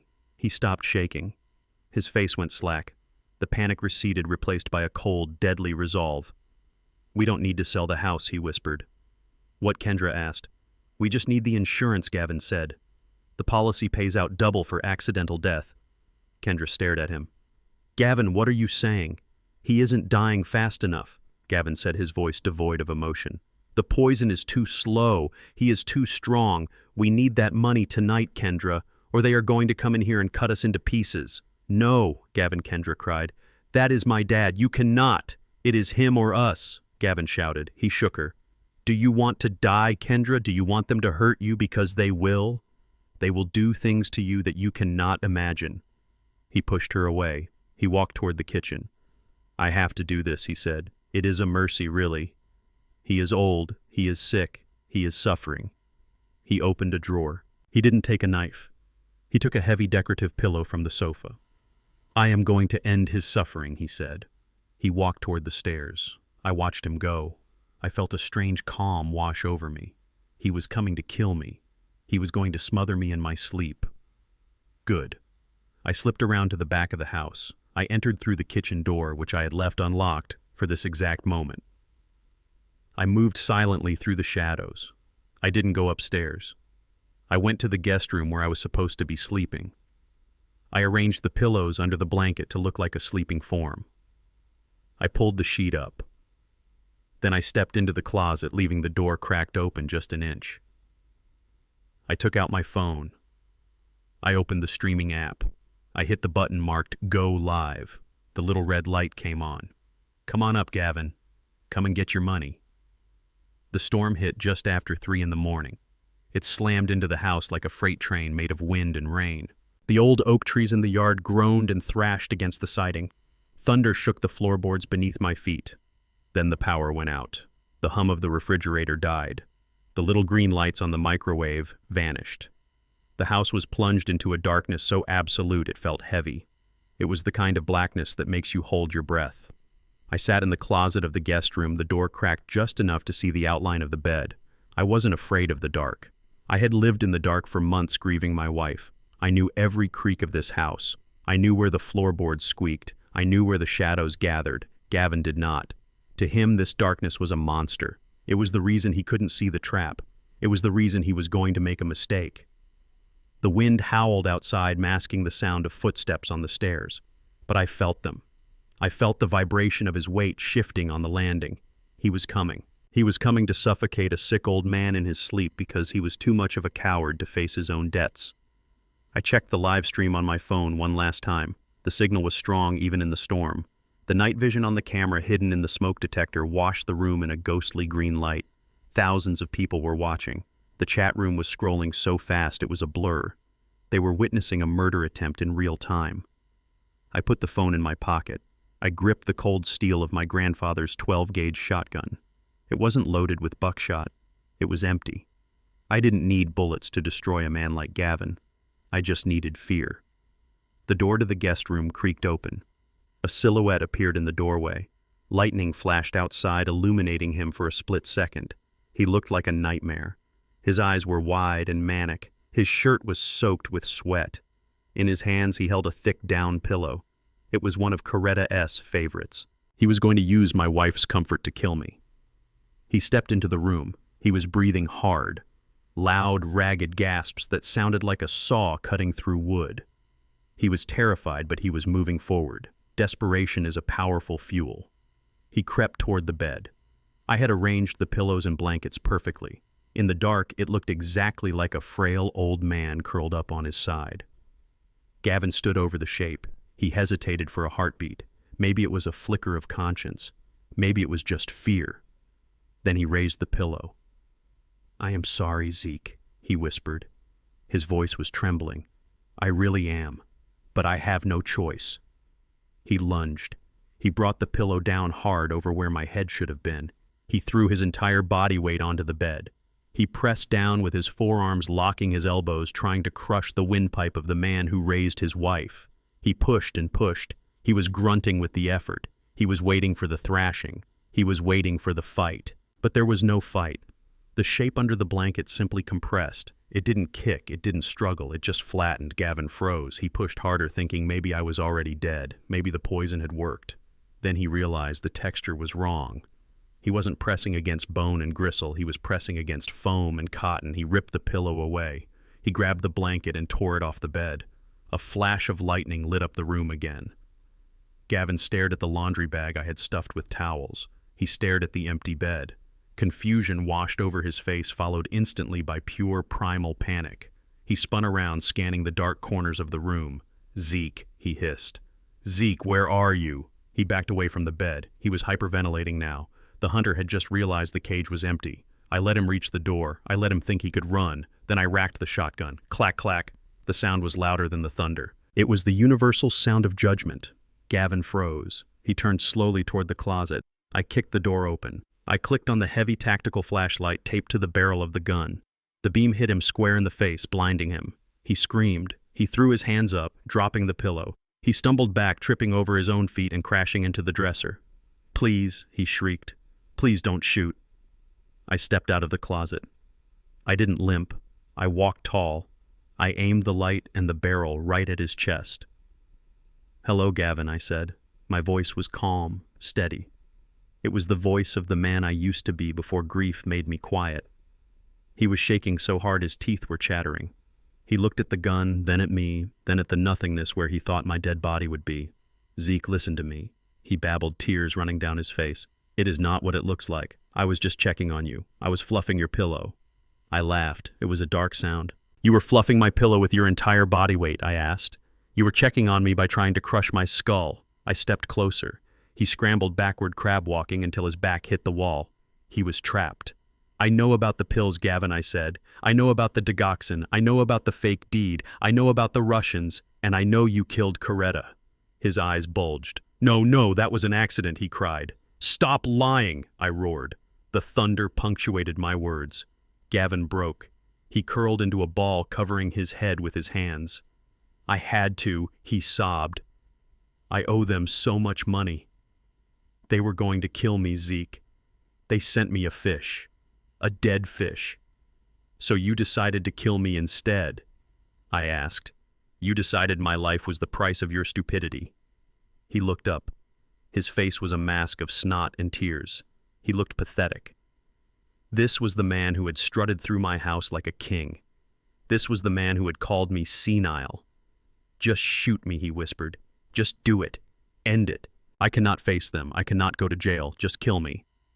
I lowered the shotgun slightly. I looked at him with pure disgust. Kill you, I said softly. No, Gavin. That is too easy. Death is an escape. Death is peace. You don't deserve peace. I stepped forward until the barrel of the gun was inches from his nose. I want you to live, I hissed. I want you to live to see everything you built turn to ash. I want you to live to see Kendra look at you with hatred. I want you to live in a cage knowing you had it all and you threw it away for greed. He stared at me trembling. I am not going to kill you, son, I said, but I am going to make you wish you were dead. I reversed the shotgun. I gripped the barrel. He tried to scramble away, but he was too slow. I swung the heavy wooden stock. I didn't aim for his head. I aimed for his collarbone. Crack! He screamed a high-pitched wail of agony. He slumped to the side, clutching his shoulder. Then I hit him again on the side of the head, just hard enough to turn out the lights. He crumpled to the floor unconscious. I stood over him, breathing hard. The adrenaline was fading, leaving me tired. I looked at the scene. It looked perfect. I put the shotgun back in the closet. I grabbed a loose rug from the floor and bunched it up near his feet. Then I went to the top of the stairs. Kendra. I screamed, my voice filled with fake panic. Kendra, wake up! Help! I heard her door open. I heard her running down the hall. Dad! She yelled. Dad, what is wrong? She reached the top of the stairs, her flashlight beam dancing wildly. It is Gavin, I yelled, pointing into the guest room. He fell. He slipped in the dark. I think he hit his head. She ran past me into the room. She saw him lying there, the pillow next to him, the rug bunched at his feet. Oh my God, Gavin, she cried, dropping to her knees beside him. She looked up at me. Call 911, she shouted. I pulled out my phone. I dialed. 911. What is your emergency? My son-in-law fell, I said, my voice trembling with the perfect amount of old man fear. He was checking on me and he slipped. Please hurry.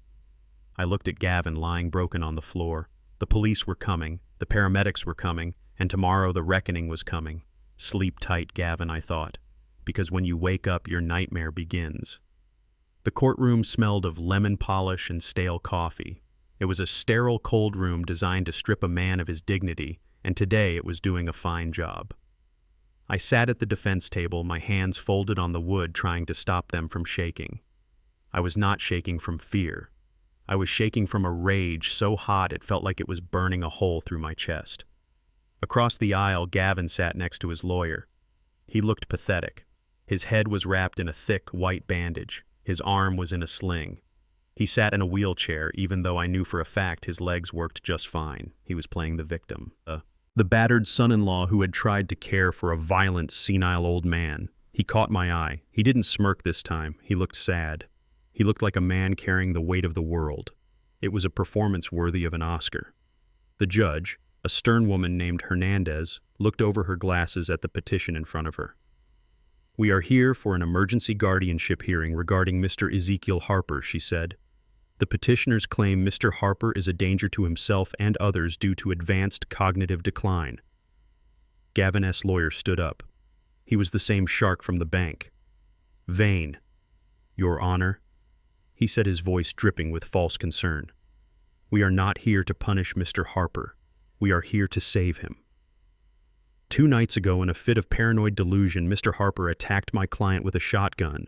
He nearly killed him. This was not the act of a rational man. This was the act of a mind that has snapped. I gripped the table. I wanted to stand up and shout that I was defending myself, that Gavin had come into my room to suffocate me with a pillow. But I stayed silent. Strickland, my lawyer, sat next to me. He put a heavy hand on my shoulder. "Wait," he whispered. Then they called their witness. My heart broke when I saw her stand up.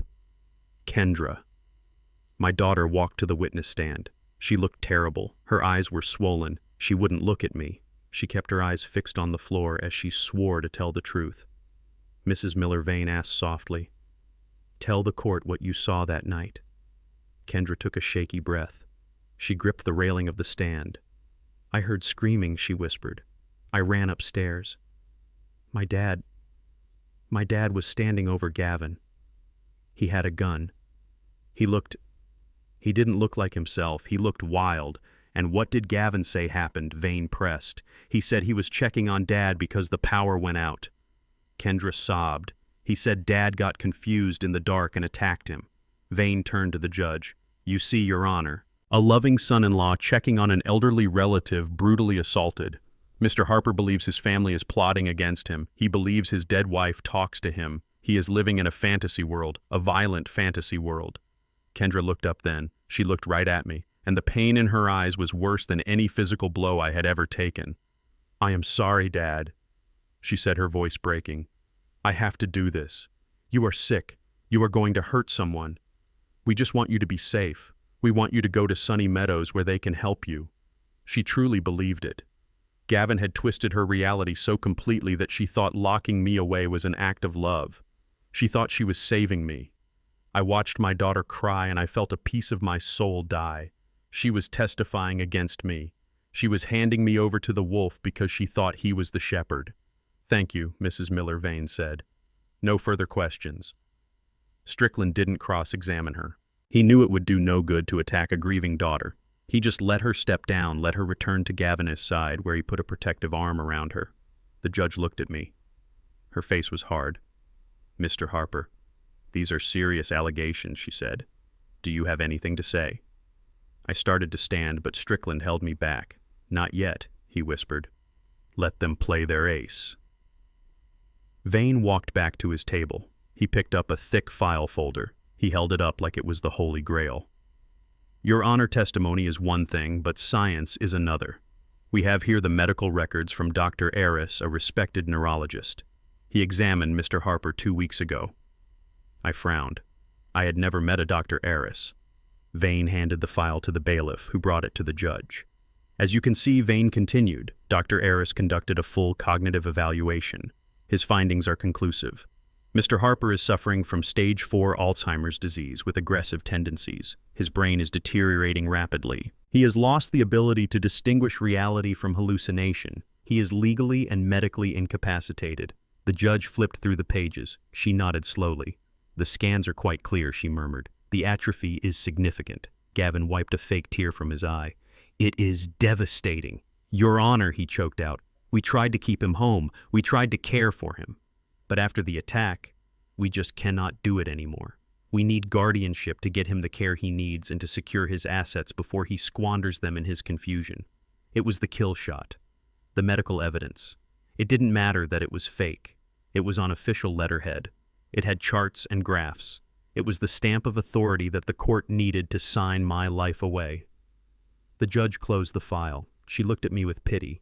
"Mr. Harper, based on the testimony and the medical evidence, I am inclined to grant the emergency guardianship. It is clear you are no longer capable of making your own decisions." She picked up her pen. She hovered over the order.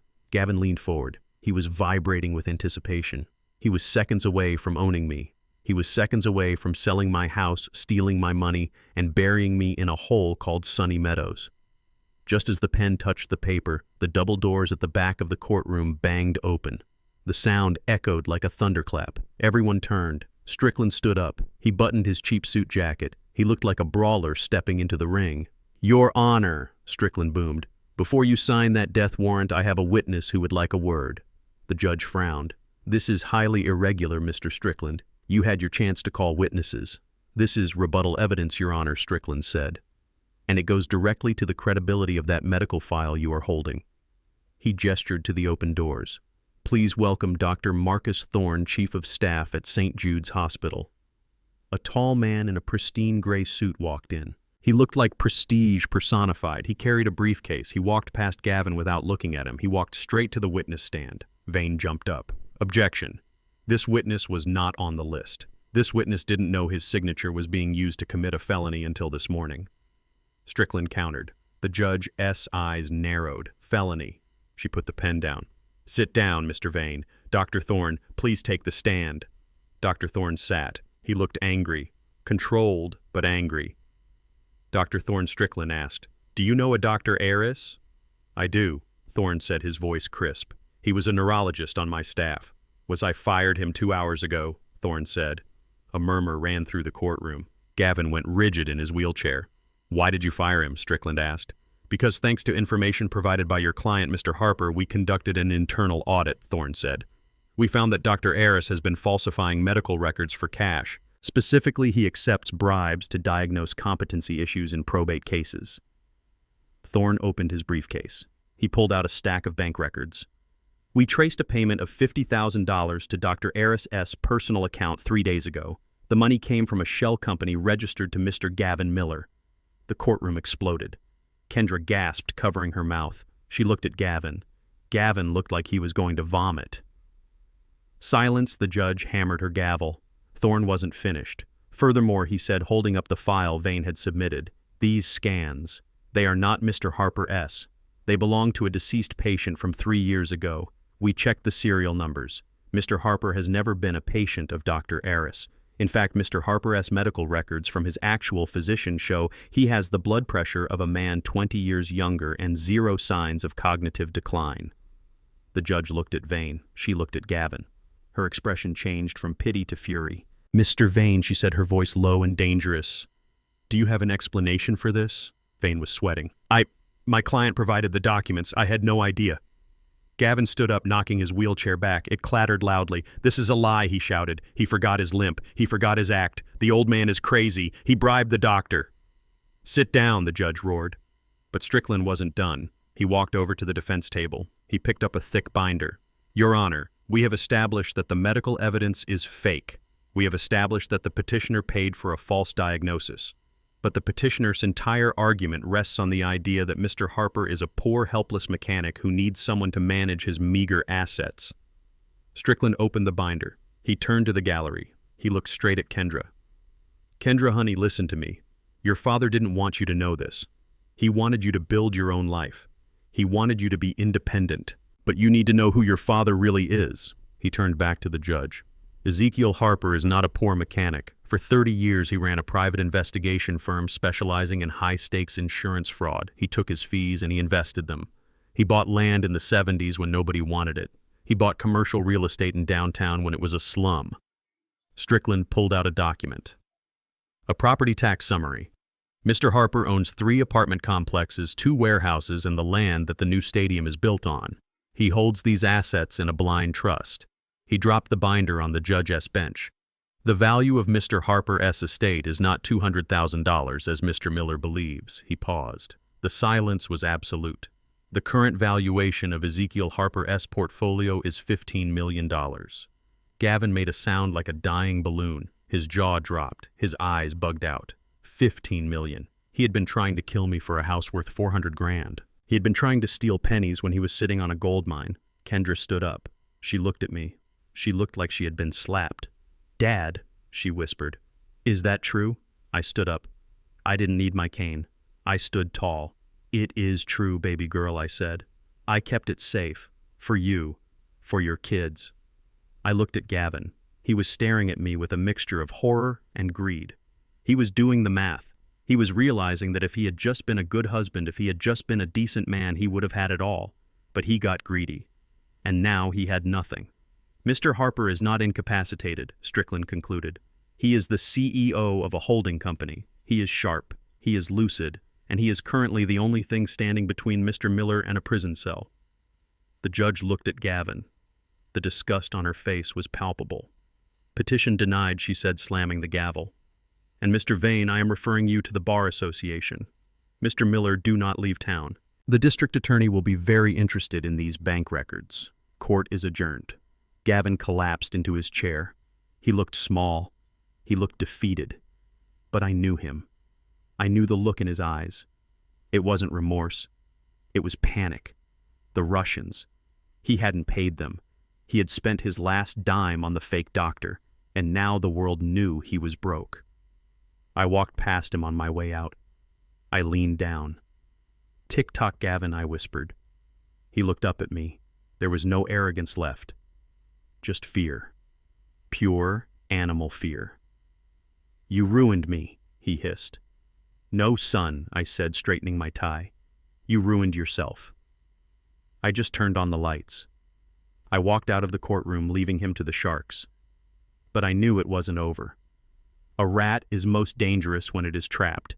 He had one card left to play. Me.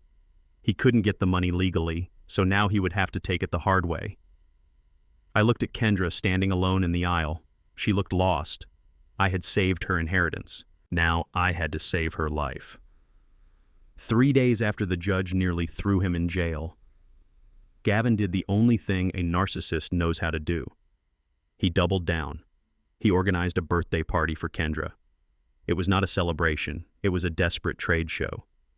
He rented a tent for the backyard of the house he no longer owned. He hired a string quartet he could not pay. He invited every wealthy person in the city he had not yet swindled, hoping to find one last sucker to bail him out of his $2 million hole. I watched from the street, sitting in the back of a tinted SUV. The house was glowing with lights. Valets were parking cars. It looked like a fairy tale, but I knew it was a funeral pyre. Gavin had hired private security specifically to keep me out. He had told the guards that I was a violent dementia patient. He had told Kendra that I was forbidden from attending for my own safety. I watched through the window as guests arrived. They were smiling, unaware that they were walking into a lion's den. Gavin stood at the door greeting them. He looked manic. His smile was too wide. His eyes were darting around the perimeter, looking for the Russians, looking for the police, looking for me. Kendra stood beside him. She looked like a ghost. She was wearing a red dress, but her face was pale. She forced a smile every time Gavin squeezed her waist, but her eyes were dead. She was trapped. She knew her husband was a fraud, but she did not know how deep the rot went. She did not know he had tried to kill me. She still thought that was a misunderstanding. She was holding on to the shred of the life she thought she had. I checked my watch. It was time. Gavin was trying to pitch a new investment to a local real estate tycoon near the Punch Bowl. I could see his hands moving fast. He was selling air. He was trying to get a check before the night ended. He needed money to run. He needed money to pay off the hitmen he thought were coming for him. He had no idea that the hitmen were already there, and they were working for me. I opened the car door. I stepped out onto the pavement. I did not reach for my cane.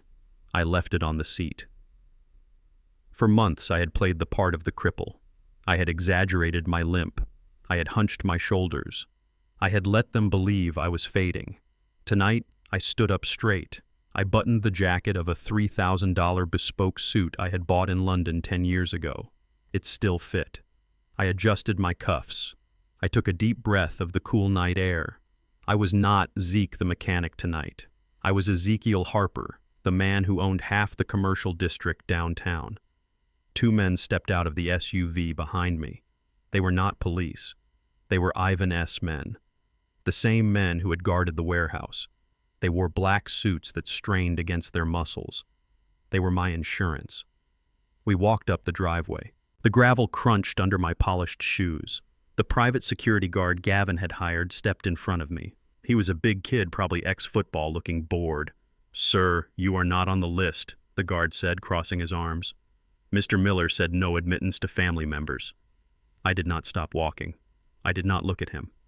I looked straight at the front door. One of Ivan S. men stepped forward. He did not say a word. He just placed a hand on the guard's chest and moved him aside like he was a piece of furniture. The guard stumbled back, looking into the dead eyes of the Russian enforcer, and decided that minimum wage was not worth dying for. He stepped back and let us pass. I walked through the front door. The conversation in the foyer died instantly. The string quartet stopped playing. The silence spread outward like a wave until the entire party was quiet. Gavin was in the middle of a toast. He had a glass of champagne raised high. He saw the guests looking at the door. He turned around. His glass slipped from his fingers. It shattered on the floor, spraying wine over his shoes. He stared at me. He looked at my suit. He looked at my posture. He looked at the two Russians standing behind me like gargoyles. He did not see the confused old man he had tormented. He saw his executioner. "Zeke," he whispered. I walked into the room. The crowd parted for me. I did not limp. I marched. My steps were heavy and authoritative.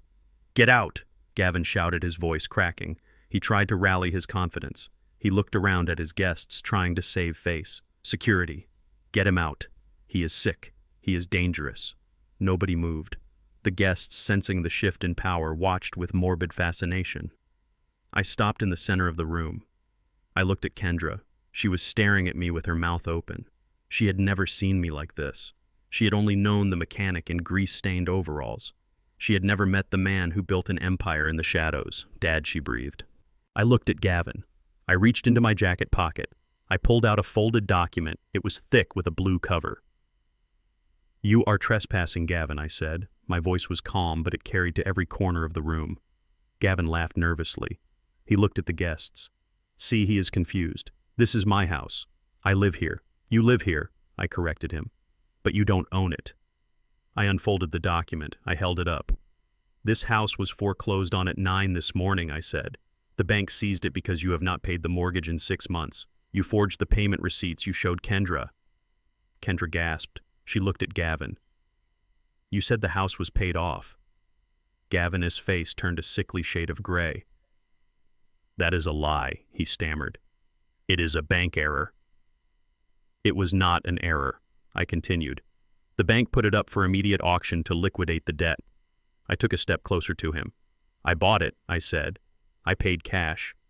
The deed was transferred to the Harper Trust at noon today." I dropped the document on the floor at his feet. "You are standing in my living room, Gavin. You are drinking my champagne. And you are breathing my air." The room erupted in whispers. The humiliation was absolute. Gavin Miller, the big-shot entrepreneur, was living in a foreclosed house bought by the father-in-law he tried to commit. Gavin looked at the document. He looked at me. His eyes were wild. He realized he had lost the last piece of leverage he had. He had nowhere to live. He had no assets to sell. "You cannot do this," he hissed. "I have rights. I have tenancy rights. You have nothing," I said. "You are a squatter, and I want you off my property." Gavin lunged at me. It was a desperate animal move. He raised his fist, intending to strike the old man down one last time. He never reached me. One of Ivan's men moved with a speed that blurred the air. He caught Gavin's wrist in midair. He twisted. There was a sickening pop.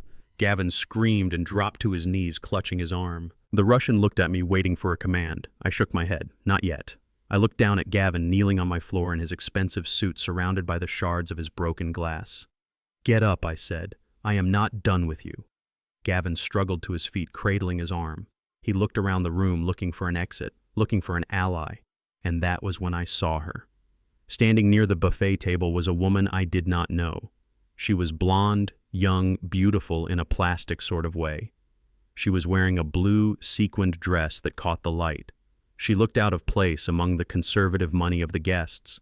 She looked like she belonged in a nightclub. But it wasn't her dress that caught my eye. It was her neck.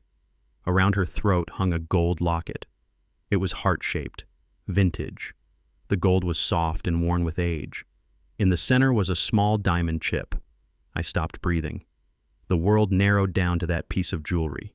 It was Coretta's locket. I had given it to her on our 10th anniversary. Inside was a picture of Kendra as a baby. Coretta wore it every single day. When she died, it wasn't on her body. The coroner said personal effects were sometimes lost in transport. I thought it was gone. But there it was, hanging around the neck of a stranger at my daughter Essie's birthday party. Gavin hadn't just sold the ring. He had given my dead wife's most precious possession to his mistress. The rage that filled me then was not hot. It was cold. It was absolute zero. I raised my hand and pointed a finger at the blonde woman. "You," I said. The woman froze. She looked terrified. She looked at Gavin. Everyone looked at her. "Come here," I commanded. She didn't move. She looked like she wanted to run. One of the Russians stepped toward her. She squeaked and walked forward, trembling in her high heels. She stopped a few feet away from me. "That necklace," I said, my voice low and dangerous. "Where did you get it?" The woman touched her throat, her hand covering the gold heart. "Gavin," she whispered. "Gavin gave it to me." Kendra stepped forward. She was staring at the necklace. Her face was a mask of confusion and dawning horror. "That is Mom's," she whispered. "That is Mom's locket. She was buried without it. We couldn't find it." She looked at Gavin. "You gave her Mom's locket." Gavin was sweating profusely. He was shaking his head back and forth. "No, Kendra, baby, listen. I found it. I was going to give it to you. She is just holding it. She is an appraiser." "An appraiser," Kendra repeated. Her voice was flat. I looked at the woman. "Are you an appraiser?" I asked. "No," she cried, tears spilling down her cheeks. I am Kaylee. Gavin said he bought it for me. He said it was an antique." Kitten. The name from the chat logs. The mistress who told him to use the pillow. The woman who told him to kill my daughter. I looked at Kendra. "This is the woman Gavin has been sleeping with," I said brutally. "This is the woman he spent your savings on. And this is the woman who is wearing your dead mother's necklace while eating your birthday cake." Kendra made a sound like a wounded animal. She looked at Gavin. The love in her eyes finally died. It was replaced by a pure, white-hot hatred. "You gave her my mother's necklace," she screamed. She lunged at him. She started hitting him, pounding his chest with her fists, screaming in incoherent rage. Gavin tried to push her away, but he was hurt and he was cornered. The guests watched in horrified silence. The facade was gone. The perfect marriage was dead. The successful businessman was exposed as a cheating, stealing murderer. I let her hit him. I let her get it out. Then I signaled the Russian. He stepped in and gently pulled Kendra away. She collapsed into his arms, sobbing. I walked up to the mistress. I held out my hand. "Give it to me." She fumbled with the clasp, crying, shaking. She unhooked the chain and dropped the locket into my palm. It felt warm. It felt like getting a piece of my soul back. I put it in my pocket. I turned to Gavin. He was leaning against the wall, bleeding from his lip where Kendra had caught him. He looked like a rat trapped in a corner. "Get out," I said. Gavin looked at me. He looked at the Russians. He looked at the door. He laughed. A crazy, broken sound. "Get out," he mocked. "And go where Zeke? You took my house. You took my money. You turned my wife against me. Where am I supposed to go?" I stepped closer to him. I leaned in so only he could hear. "I don't care where you go," I whispered. "But you better run. Because the police are coming with a warrant for murder, and if they don't get you, Ivan will." Gavin's eyes went wide. The name Ivan hit him like a physical blow. He realized I knew everything. He realized there were no secrets left. He pushed himself off the wall. He stumbled toward the door. The guests parted, avoiding him like he was contagious. He ran out into the night, into the darkness, without a car, without money, without hope. I watched him go. I put my arm around my daughter. She buried her face in my shoulder. "I got you, baby girl," I whispered. "I got you." But I knew it wasn't over. Gavin was desperate. And desperate men do one of two things. They run or they attack. And Gavin had nowhere left to run. Gavin ran out the front door, but he didn't get far. Blue and red strobe lights washed over the front lawn, cutting through the darkness like strobe lights in a nightmare. The police were already there. I had called them the moment we stepped out of the car. They had the driveway blocked. They had the perimeter sealed. Gavin skidded to a halt on the gravel, his chest heaving. He looked at the wall of uniformed officers, then back at the house. He made the only choice a coward makes. He retreated. He stumbled back into the foyer, his face pale and slick with sweat. He looked like a trapped animal searching for a hole in the fence. I stood by the buffet table next to the massive projection screen Gavin had set up for a birthday slideshow. It was meant to show pictures of their happy life. Instead, it was about to show the autopsy of his soul. I pulled the HDMI cable from the laptop sitting on the AV cart. I plugged it into my phone. The screen flickered. Static hissed through the speakers. Then the image cleared.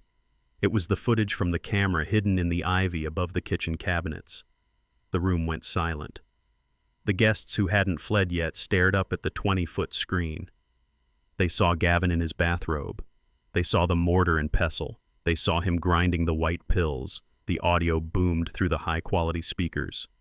"I upped the dose today," Gavin's recorded voice said, echoing off the vaulted ceilings. "Digoxin. It mimics heart failure." Kendra put her hands over her mouth. She stared at the screen, watching her husband prepare a lethal cocktail for her father. Then the image changed. It was a screenshot of the encrypted chat logs. The text was huge, undeniable. "Kitten, just use the pillow. Do it tonight. Gavin, I cannot do it with Kendra here. She is watching him like a hawk. Kitten, then get rid of her too. An accident, a gas leak, just finish it." Kendra S. knees gave out. She grabbed the edge of a table to keep from falling. She read the words over and over. "Get rid of her too." I swiped to the next image. It was a text message Gavin had sent to his lawyer just 2 days ago. "The stupid cow does not know anything. Once the old man is dead, I will divorce her and take half the estate. I cannot wait to be rid of her whiny voice and her cheap taste. The stupid cow." That was what he called the woman who had supported him for 3 years. Gavin stood in the doorway staring at his own digital confession. He looked stripped, naked. There was no charm left, no facade. Just the ugly, rotting truth exposed under the harsh light of the projector. "Turn it off," he screamed, his voice cracking. "Turn it off. I didn't turn it off. I let it play. I let the loop of him poisoning the milk play over and over. Grind, pour, shake, grind, pour, shake." Kendra turned slowly toward him. Her face was unrecognizable. The grief was gone. The confusion was gone. In their place was a fury so pure it looked like madness. "You wanted to kill me," she whispered. Her voice was low, trembling. "You called me a cow. You killed my mother. And you tried to kill me." Gavin held up his hands. "Kendra, please listen. It is fake. Zeke made it. It is deep fake technology." "Liar," she shrieked. She launched herself at him. She moved faster than I thought possible. She flew across the room, a blur of red silk and righteous anger. Her nails raked across his face. She slapped him, punched him, tearing at his clothes. "You monster," she screamed. "You devil!" Gavin stumbled back, trying to fend her off, but he was weak. He was broken, and she was fueled by the rage of a daughter who had just realized she was sleeping with her mother's executioner. "Get off me!" he yelled, pushing her. She stumbled, but came right back, grabbing his lapels, shaking him. "I hate you!" she screamed. "I wish you were dead!" Something snapped in Gavin's eyes. The fear vanished, replaced by the cornered frenzy of a rat. He shoved her hard, sending her crashing into the buffet table. Silver platters clattered to the floor. He grabbed a carving knife from the roast beef station. The blade was long, serrated, gleaming under the chandelier lights. He lunged. He grabbed Kendra by her hair, dragging her up from the floor. He spun her around, slamming her back against his chest. He pressed the knife to her throat. A thin line of blood appeared instantly on her white skin. "Back off," he roared. "Everyone back off, or I will cut her throat. I swear to God I will do it." The room froze. The screams died in people's throats. The silence was absolute, broken only by Kendra S. terrified sobbing and Gavin S. ragged breathing. I stood 10 feet away. I saw the madness in his eyes. He meant it. He had nothing left to lose. He was going to prison, or he was going to hell, and he was willing to take her with him. The front doors burst open. Police officers swarmed into the foyer, weapons drawn. SWAT team members in tactical gear filtered in from the patio doors. "Drop the knife," a sergeant yelled, aiming his service weapon at Gavin's head. "Get back!" Gavin screamed, pressing the blade harder. "I will kill her. I need a car. I need passage to the airport. I need $2 million in cash. Now." He was delusional. He was negotiating with ghosts. The police held their fire. They couldn't shoot. Gavin was using Kendra as a human shield. His body was completely hidden behind hers. Only his head was visible, peering over her shoulder, his eyes wild and darting. If they took a shot and missed, they would hit my daughter. I looked at the sergeant. He was sweating. He was signaling for a negotiator. We didn't have time for a negotiator. Gavin was shaking. His muscles were spasming. One slip, one flinch, and that serrated edge would open Kendra's jugular. I looked at Kendra. Her eyes met mine. She was terrified, but she wasn't pleading. She was apologizing. Her eyes said, "I am sorry, Dad. You were right. I wasn't going to let her die. Not today. Not ever." I reached inside my jacket. I moved slowly, smoothly. I didn't reach for a phone. I didn't reach for a wallet. I reached for the shoulder holster I had worn under my suit all night. I felt the checkered grip of my Colt 1911. It was heavy, cold, familiar. I hadn't fired it in 20 years, but some things you don't forget. Muscle memory doesn't age. Police shouted at me. "Sir, put your hands up. Don't move." I ignored them. I wasn't Zeke the victim. I wasn't Zeke the witness. I was Zeke the father. I drew the weapon. The motion was fluid. My arm extended. I locked my elbow. I took a stance, feet shoulder-width apart, weight forward. Gavin saw the gun. His eyes went wide. "You won't shoot, old man," he sneered, peering out from behind Kendra S. head. "You will hit her. You don't have the nerve." He was right about one thing. I couldn't shoot him in the head. The angle was too tight. He was moving too much. But his hand, his right hand holding the knife, it was exposed. It was sticking out past Kendra's shoulder, clenched white around the handle. It was a target the size of an apple moving in the air. I took a breath. I let it out halfway. I focused on the front sight. The world narrowed down to that knife handle. The police were shouting orders. Gavin was screaming demands. Kendra was crying. I tuned it all out. There was only the target. I squeezed the trigger. Bang! The sound was deafening in the enclosed space. The recoil traveled up my arm, a solid, reassuring kick. The bullet flew true. It didn't hit Kendra. It didn't hit Gavin's chest. It struck the steel blade of the knife right at the hilt. The impact shattered the handle and sent the blade spinning away into the darkness. The force of the shot broke Gavin S.'s fingers, turning his hand into a ruin of blood and bone. He screamed. It was a sound of pure shock and agony. He let go of Kendra, clutching his mangled hand. Kendra dropped to the floor, scrambling away on her hands and knees. Gavin fell back, writhing on the ground, blood spurting from his hand onto the pristine white tiles. The police swarmed. They were on him in seconds, boots on his neck, zip ties cinching his wrists. "Get a medic," someone shouted. "Secure the weapon." I lowered the gun. I engaged the safety. I placed it gently on the floor and raised my hands. The sergeant walked over to me. He looked at Gavin screaming on the floor. He looked at the gun. He looked at me. "Jesus Christ," he whispered. "That was a hell of a shot." I didn't answer. I walked past him. I walked past the officers. I walked to where Kendra was huddled in the corner, shaking. I knelt down. My knees cracked, but I didn't care. I pulled her into my arms. She buried her face in my chest, sobbing uncontrollably. "I got you, baby girl," I whispered, rocking her back and forth. "I got you. It is over." I looked over her shoulder at Gavin. The paramedics were working on his hand. He was crying, begging for morphine, begging for mercy. I stood up, helping Kendra to her feet. I walked over to him. The police let me pass. They saw the look in my eye. Gavin looked up at me through a haze of pain. "You shot me," he gasped. "You crazy old bastard, you shot me." I looked down at him. I didn't feel anger anymore. I didn't feel hate. I just felt a cold, satisfying finality. "You broke my wife's heart," I said, my voice low and hard. I stayed quiet. "You stole my money, Ol." I stayed quiet. "You tried to kill me." I stayed quiet. I leaned closer, my face inches from his. "But you put a knife to my daughter's throat." I straightened up, adjusting my cuffs. "You are lucky I only took your hand, son. Next time, I will take your soul." "Get him out of here," I said to the sergeant. "He is bleeding on my floor." They dragged him away, kicking and screaming out the door and into the back of a squad car. The lights flashed, reflecting in the pool of blood he left behind. I turned to the room. The guests were silent, staring at me with awe and fear. "The party is over," I announced. "Go home." I looked at Kendra. She was still shaking, but she was standing on her own. She was strong, like her mother. I put my arm around her shoulders. "Let's go home, baby girl," I said. "We have a lot of cleaning up to do." We walked out of the house, leaving the ruin of Gavin Miller behind us. The night air was cool and clean. Justice had been served, and it tasted sweet. The courtroom was quiet when the gavel fell for the final time. It did not sound like a thunderclap. It sounded like a door locking. Gavin stood before the judge in an orange jumpsuit.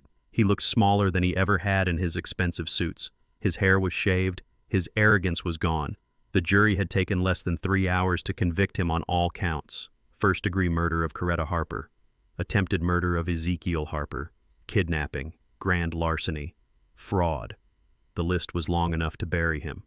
I watched from the gallery. I did not feel joy. I did not feel triumph. I felt a deep, heavy exhaustion. Justice is not a celebration. It is just a balancing of the scales. The judge looked down at Gavin. She did not hide her disdain. She sentenced him to life in prison without the possibility of parole, plus an additional 30 years for the financial crimes. He would never breathe free air again. He would never hurt another woman. He would never steal another dime. Gavin did not scream. He did not cry. He just slumped forward as the bailiffs took his arms. He looked back once, not at me, at the empty seat where Kendra should have been. She wasn't there. She couldn't watch. When they led him away, I stood up. My knees ached. The adrenaline that had sustained me for months was gone, leaving behind the aches and pains of a 70-year-old man who had fought a war in his own living room. I walked out of the courthouse alone. Strickland shook my hand in the parking lot. "It is done, Zeke," he said. "You did it." "Yeah," I said. "It is done." But the real work was just starting. The legal battle was over, but the damage to my family was catastrophic. Kendra was in a facility, a quiet place with doctors and therapists. She had checked herself in the day after the party. She couldn't sleep. She couldn't eat. She couldn't look in a mirror without seeing the wife of a murderer staring back. I drove to the facility every day, but I didn't go in. I sat in the parking lot. I watched her window. The doctors said she wasn't ready. They said she felt too much shame. She felt like an accomplice. She blamed herself for not seeing the truth. She blamed herself for Coretta's death because she had brought Gavin into our lives. I waited. I had waited months to catch Gavin. I could wait for my daughter. 2 weeks later, the doctor called me. "She is ready to see you, Mr. Harper." I drove there faster than the speed limit allowed. I walked down the sterile white hallway. My cane tapped a nervous rhythm on the tile. I opened the door to her room. Kendra was sitting by the window looking out at the garden. She looked thin, frail. She turned when she heard me. Her eyes filled with tears instantly. She shrank back into her chair, pulling her knees to her chest. She looked like a child expecting a scolding. "Dad," she whispered, "I am so sorry. I am so sorry. I should have known. I should have listened." I didn't let her finish. I dropped my cane. I walked over and knelt beside her chair.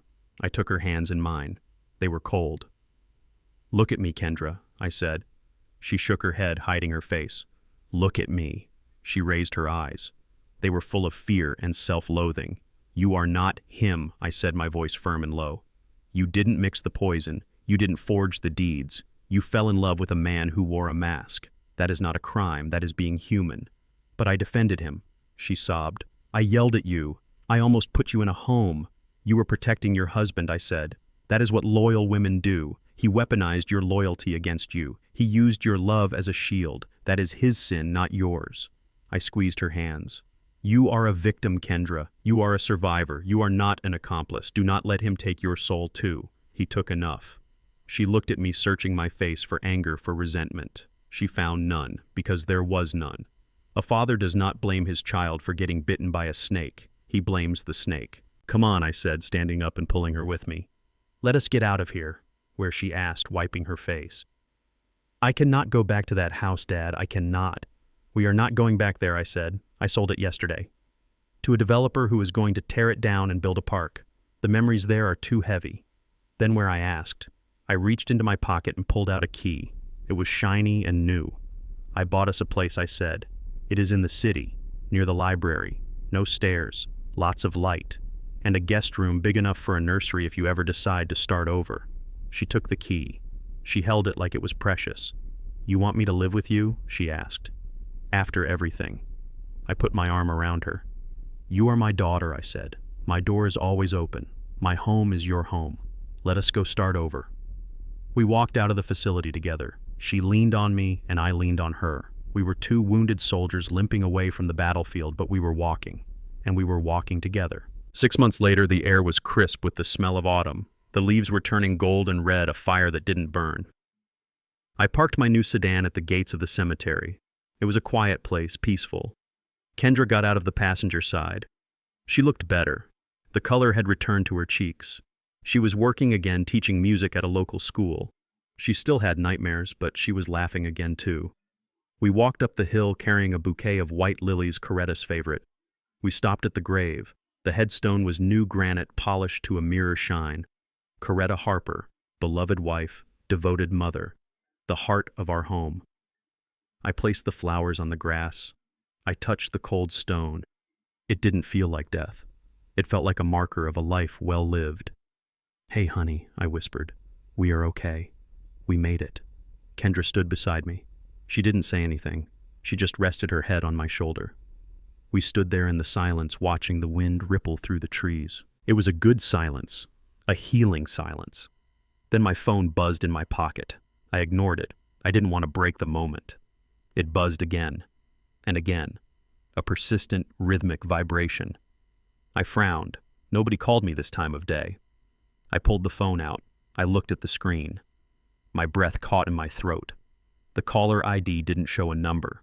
It showed a notification from the calendar app, but it was a shared calendar entry, one I hadn't looked at in years. It was a reminder. Set by Coretta Harper. 10 years ago. The title of the event was simple. Happy Birthday, Old Man.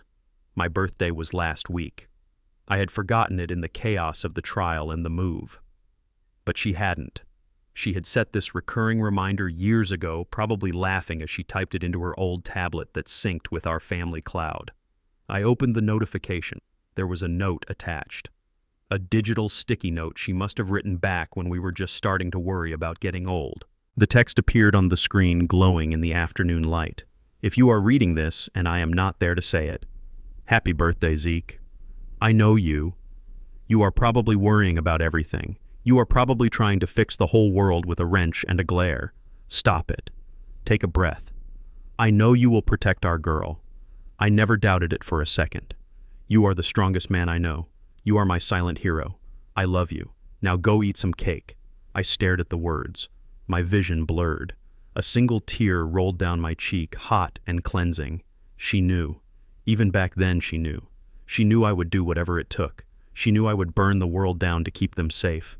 I showed the phone to Kendra. She read it. She smiled, a genuine watery smile.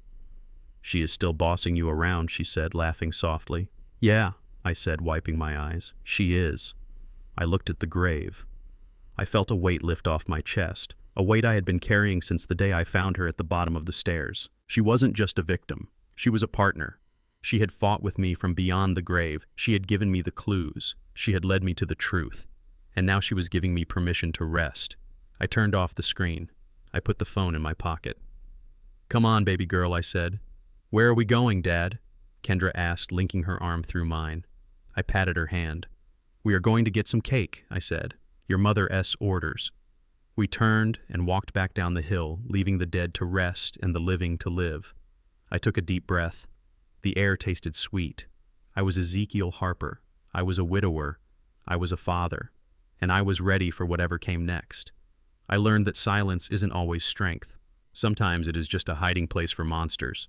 I thought I was protecting my daughter by letting her make her own mistakes, but I almost lost her to a wolf in sheep's clothing. True love isn't about politeness or keeping the peace. It is about having the courage to burn the house down to save the people inside. Family isn't defined by DNA or marriage certificates. It is defined by who stands next to you in the trench when the bullets start flying. And peace. Peace isn't given, it is earned. Sometimes with a handshake, sometimes with a shotgun. If you enjoyed this story of justice, hit that like button and subscribe. Tell me in the comments, have you ever had to cut a toxic family member out of your life to save yourself?